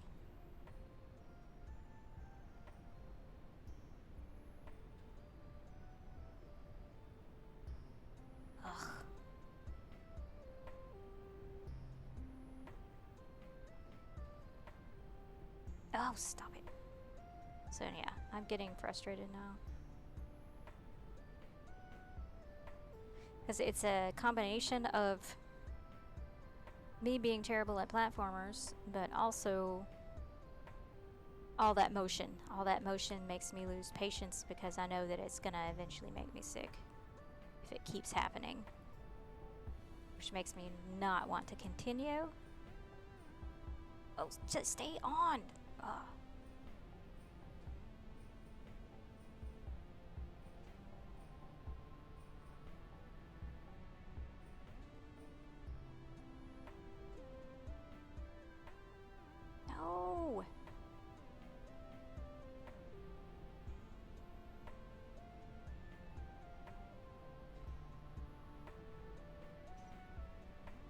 think that we have played enough. I'm just gonna get frustrated, so we're going to stop playing and do the Rose Thorn Bud now. We have enough to talk about. So let's go ahead and switch it back.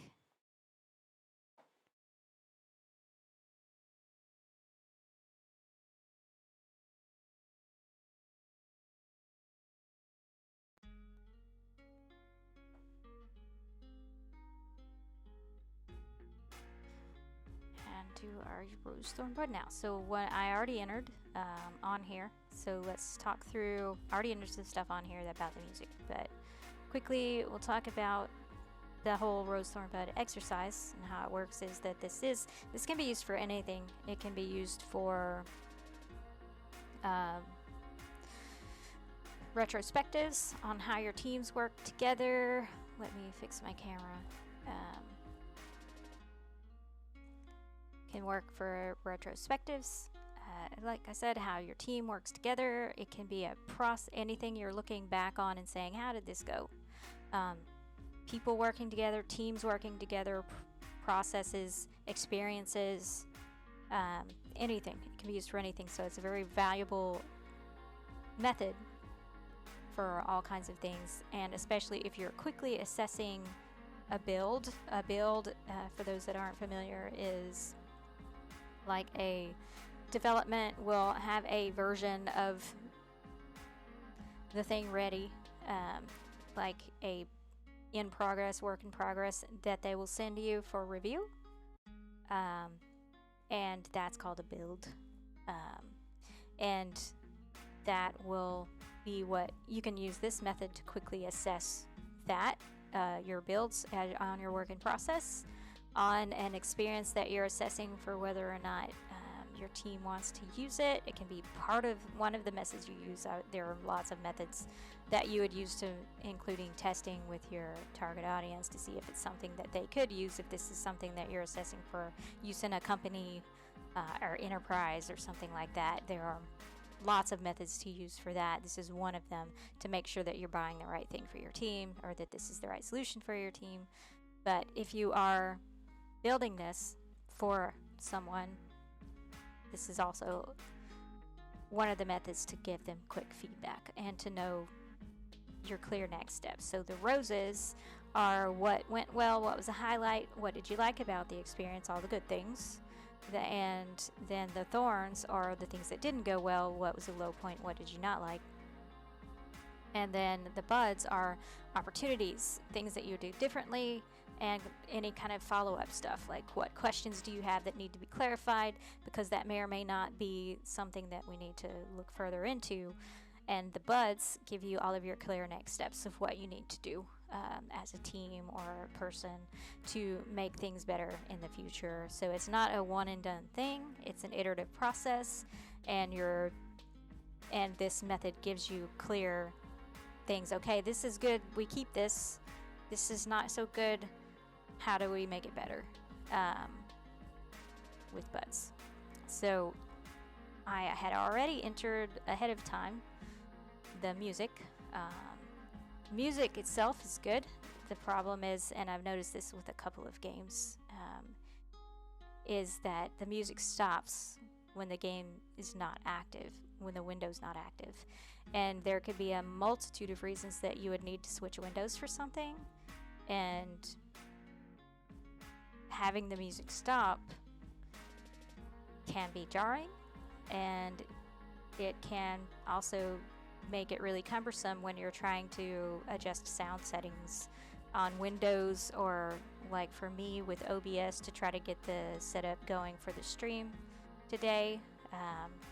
If you're having to switch back and forth between windows to get the music to start and play again, that can be cumbersome when you're trying to adjust sound settings on things like that. Of course, that's not the main goal of the game. The main goal of the game is to play it and enjoy it.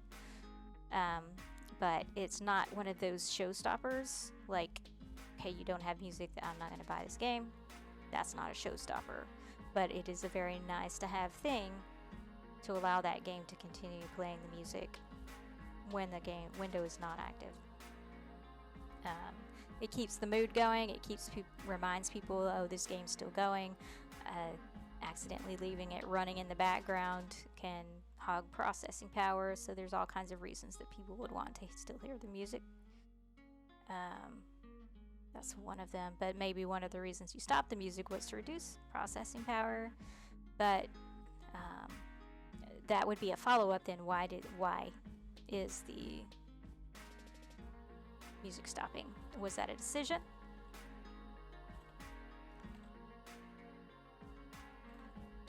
Was that a decision for some reason?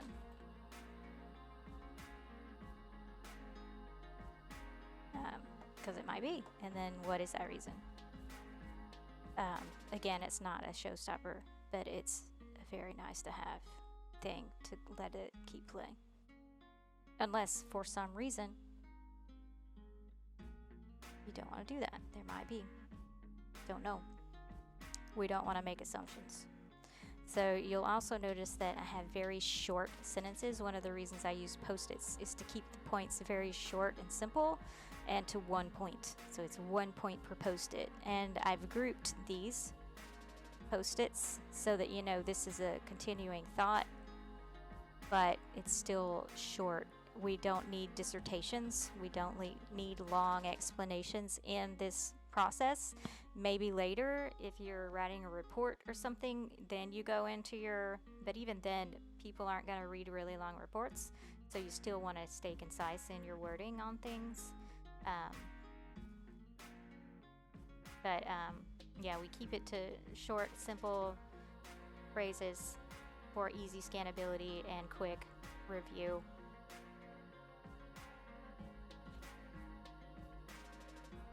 So what went well?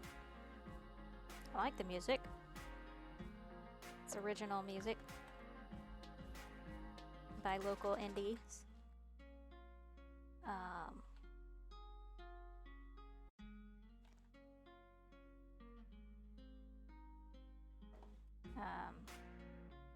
And I like that the local voice actors, not that standard voice actors. I don't know if it's a guild or what.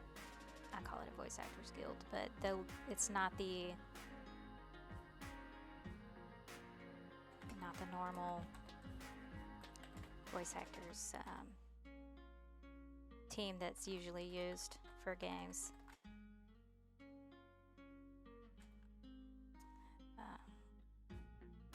Which is nice. It's nice to have different people doing stuff instead of the same people all the time.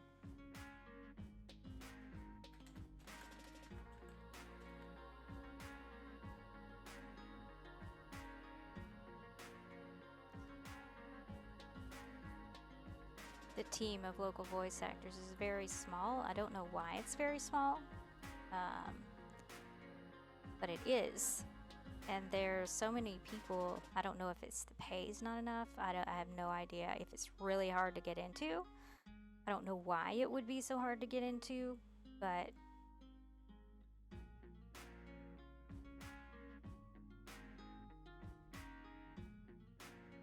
the problem I have with US actors, and one of the reasons that I often change the voice to a different language, I usually prefer Japanese language because they have a much wider range of voice actors than they do here in America. It's usually the same voice actors doing everything. And that's why I'm saying I like that we have local indie voice actors that aren't from that same team of people that does everything. Because it can, and oftentimes the same voice actor does multiple voices. I mean, and yeah, that's happening here too, but it's not as noticeable so far. But you notice it, the more games are being developed by the same team. And it can break the immersion when that happens. So that's something you want to think about in VR for sure. And like the art design.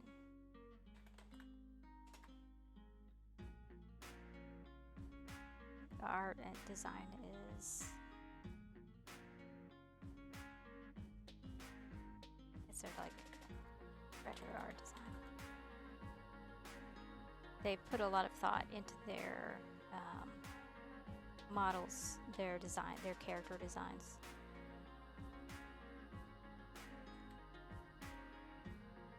I like the character designs.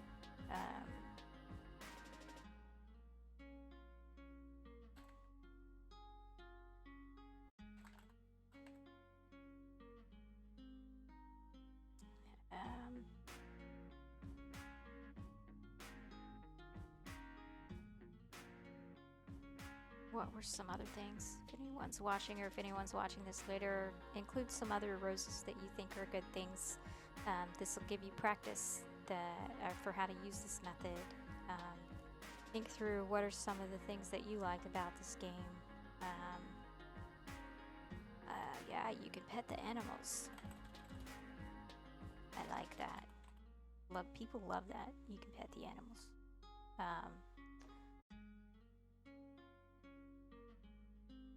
What was another good thing?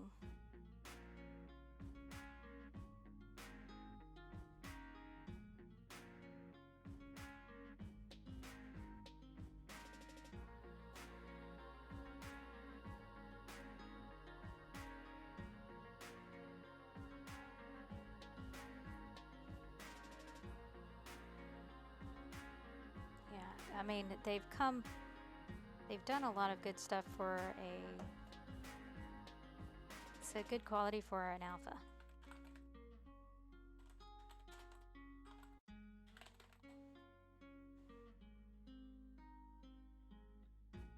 And so some of the Thorns, again, the music not playing when it's inactive is a thorn for me.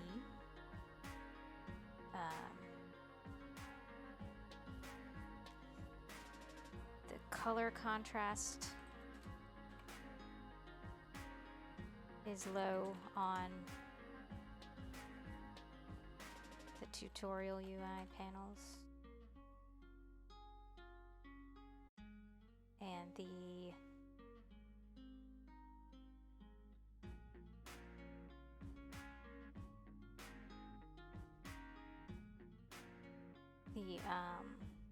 fonts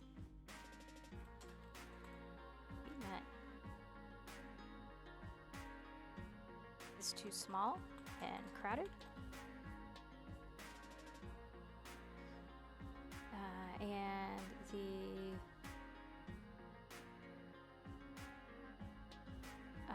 body copy width is too wide.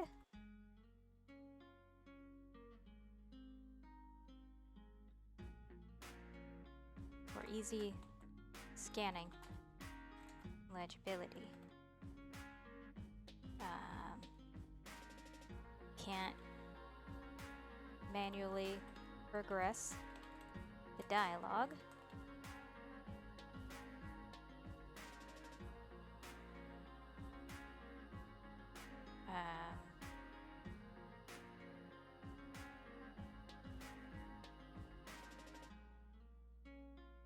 Let's see, the nectar.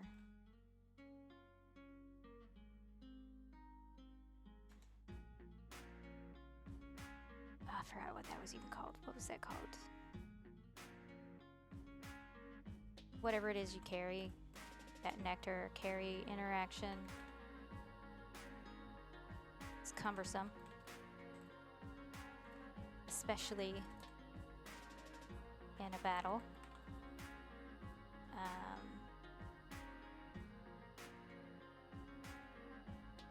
And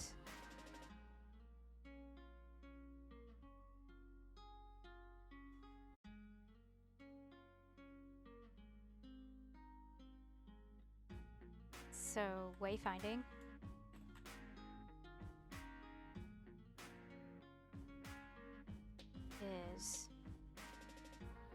minimal.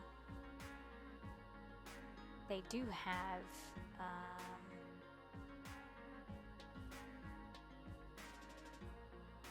oh, yeah, text font treatment. It's too small and crowded, sometimes blurry.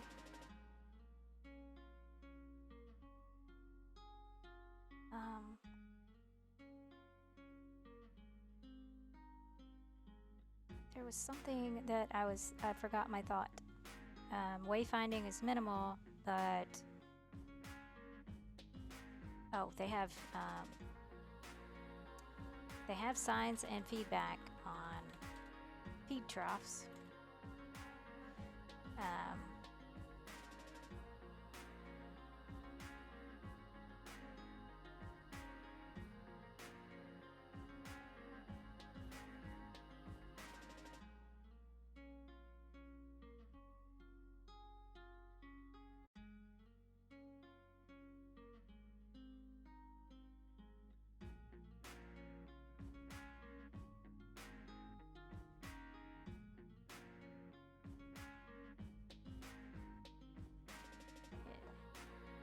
Is anyone watching? Do we have some more?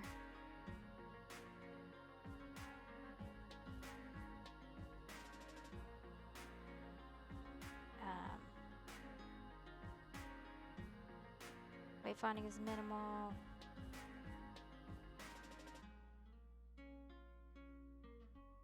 Let's see.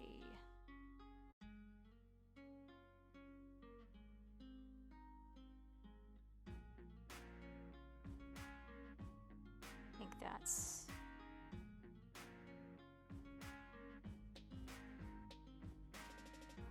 so color contrast is low on the UI panels. I would say test has contrast with a colorblindness emulator.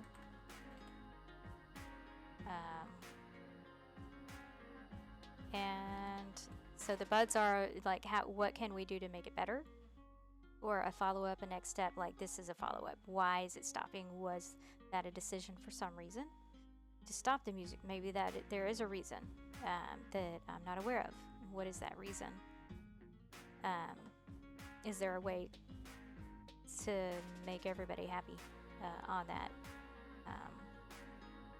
Is it a common complaint even? Don't even know if it's a common complaint. That would be something you would follow up with through like your normal feedback mechanisms and through play testing and so forth. Font treatments, I would say adjust font treatments to follow design best practices, graphic design best practices for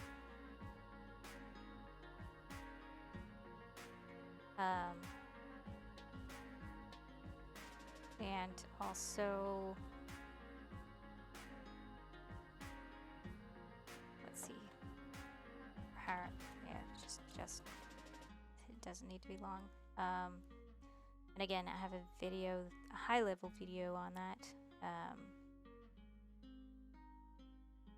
and also adjust resolution of images with text to reduce blur. Sometimes that's called in VR, the line vibration, which can cause eye strain. Blur can also cause eye strain.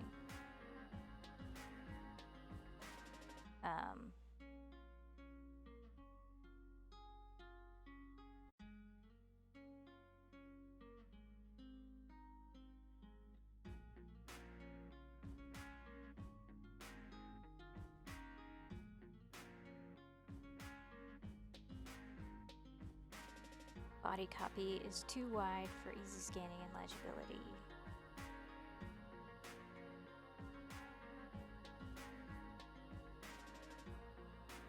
So set a max width body copy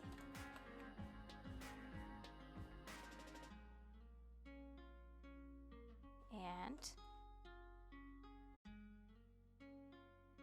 add a contrast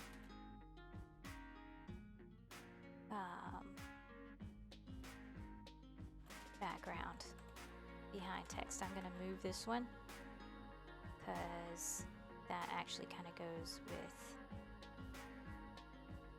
this colorblindness one.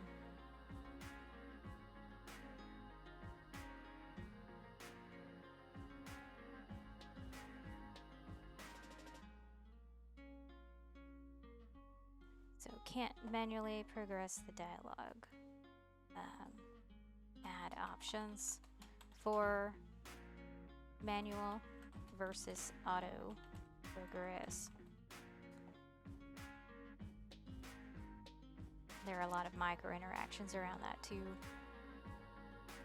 And then the nectar carry, I would say consider combining these into one interaction. But the follow-up would be, is there a reason for them to be separate? If so, what is that reason? Because then that would determine how you move forward with that. And then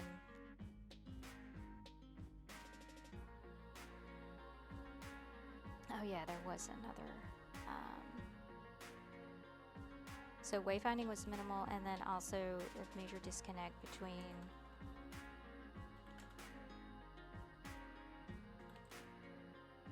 learning and doing on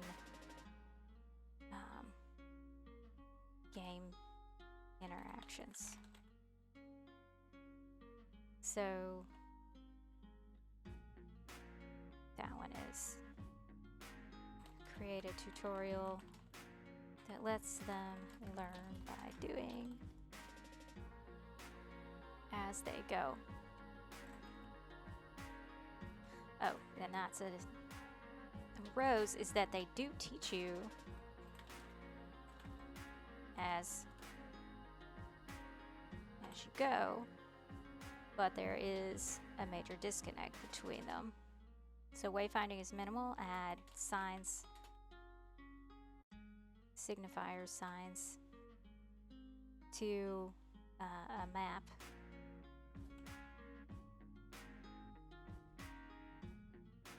To mark quest objectives and statuses like complete versus not complete versus all that. So I think that is enough of that. So now let's think about how overall this is a good game, and I like what they've done with it. It is a cute story. It has a lot of potential. So I would say it's a good game, and don't think that all of these thorns here are anything bad. They are, for an early access game, that's not a lot of thorns. So there does still need to be some polish on it. Again, the tutorial's probably still under development. They may have plans for a lot of these things that I have here, may already be in plans to be improved, because again, it is an early access game. So, but we are doing this as a learning experience for people to learn gaming UX. So that being said, it is also possible that they are already working on these things to fix them. But it's a good learning experience for those of us learning game design and studying game UX. So thinking about how we would translate a game like this into XR. How would we do it? Should we do it? How would we make it an XR game? So this would make a great VR experience. If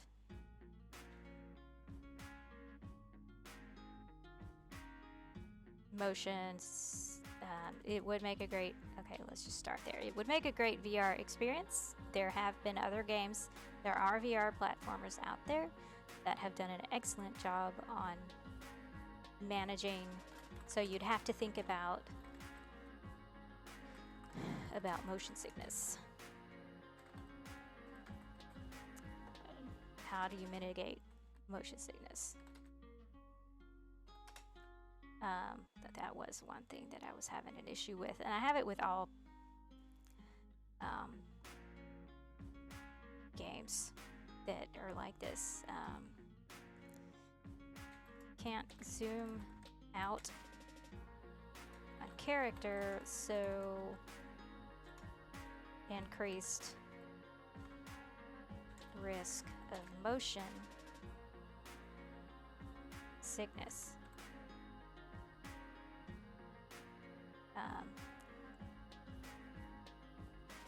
Or I have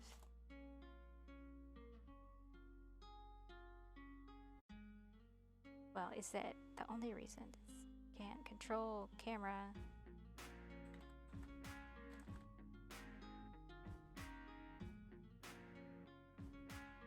Can't control the camera zoom on the character, so increase risk of motion sickness. Let's say give options. Or more camera control.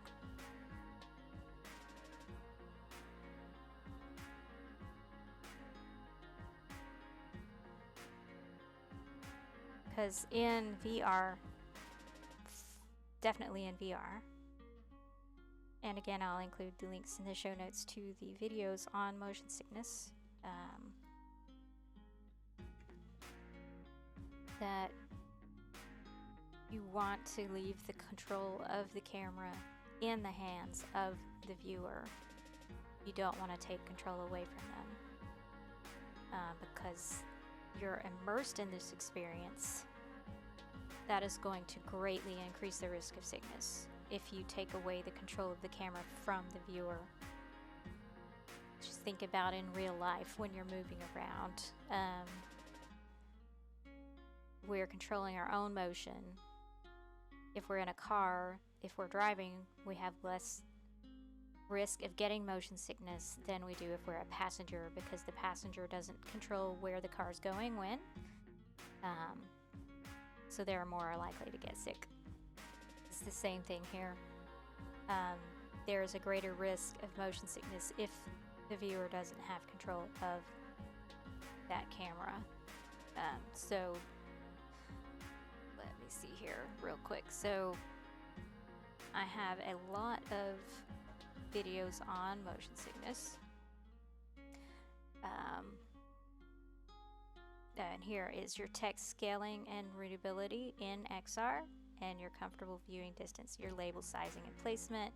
So those are the videos around your text scaling for, I have articles and videos on these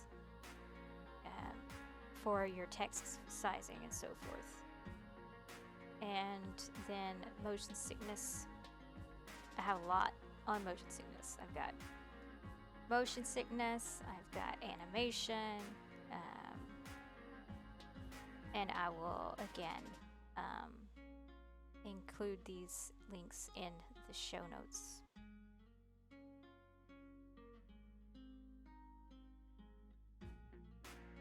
But I don't have a pattern on this yet for platformers, but I'm going to add one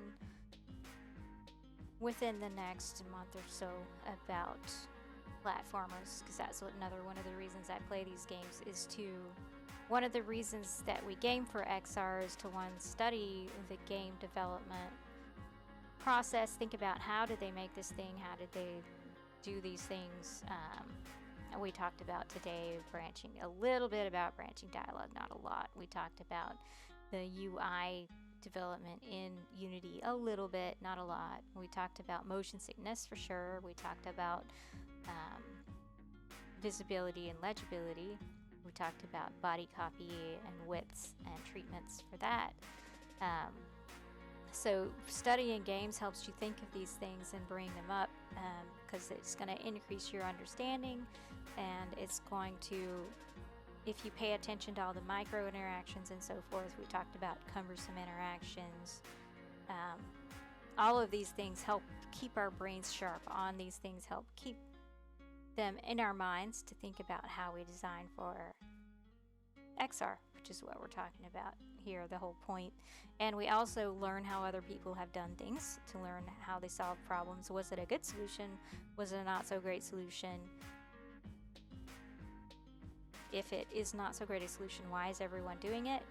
So when we come in to critically think, we don't just copy what other people have done. We also want to understand why.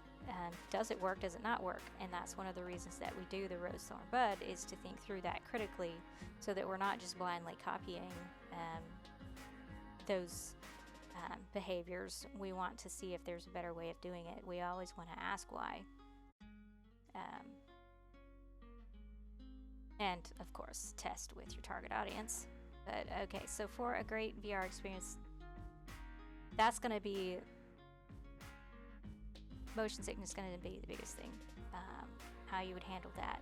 And there are multiple ways to handle that. And Moss, like Moss and Trine do good jobs of handling motion sickness so far that I've seen. Trine too. So I would say study Moss and Trine too for motion sickness mitigation. They both do a good job of it. Moss is in VR and Trine 2 is on the PC. 2D, well, it's on the PC, 2D screen.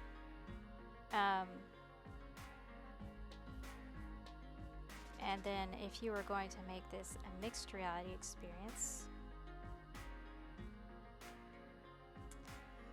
should it be? Should it be in a mixed reality experience? Could be a mixed reality experience. If considering mixed reality, you need to consider surfaces. You need to think about surfaces, because it needs a surface. It needs something. Think about surfaces, and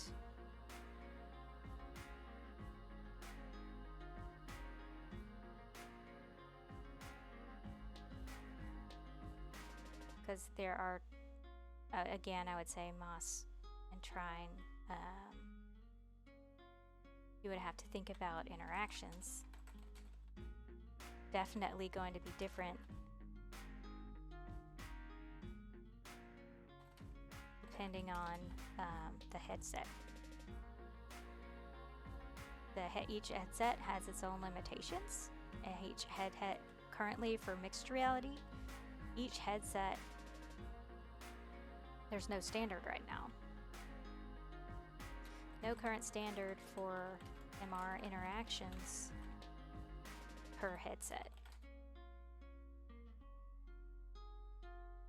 It's different per headset. So you have to know that, and you have to know what those limitations are per headset.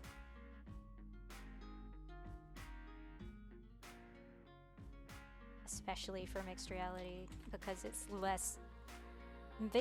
VR is becoming more and more standard, but mixed reality definitely not. Mixed reality headsets are definitely not standard yet. Different interactions for each. You need to know the interactions and the limitations of each headset, each of your target headsets. So that would be things to think about for mixed reality. Right now, it's definitely not common because the headsets are expensive. That's the main reason they're expensive. So your average person can't afford it. So you have a very limited market right now for that. That will change over time, and the standards will change over time as the technology progresses. But right now, at this stage, of mixed reality with heads-up displays, it is not standard. There's no standards across. There's no standard interaction across headsets right now. Again, they're becoming more and more standard across VR, but that wasn't always the case, and there's still some hiccups there. You still need to know your limitations, but it's definitely the case for mixed reality.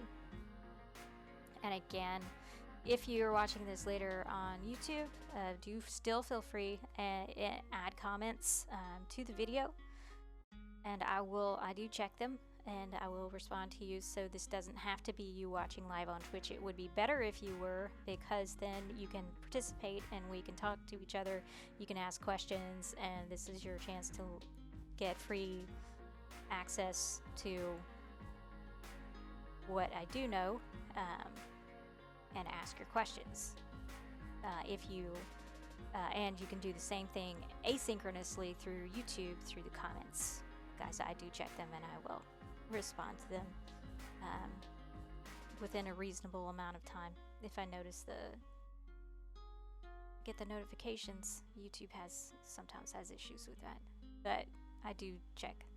And that is all we have time for today. Thanks for watching.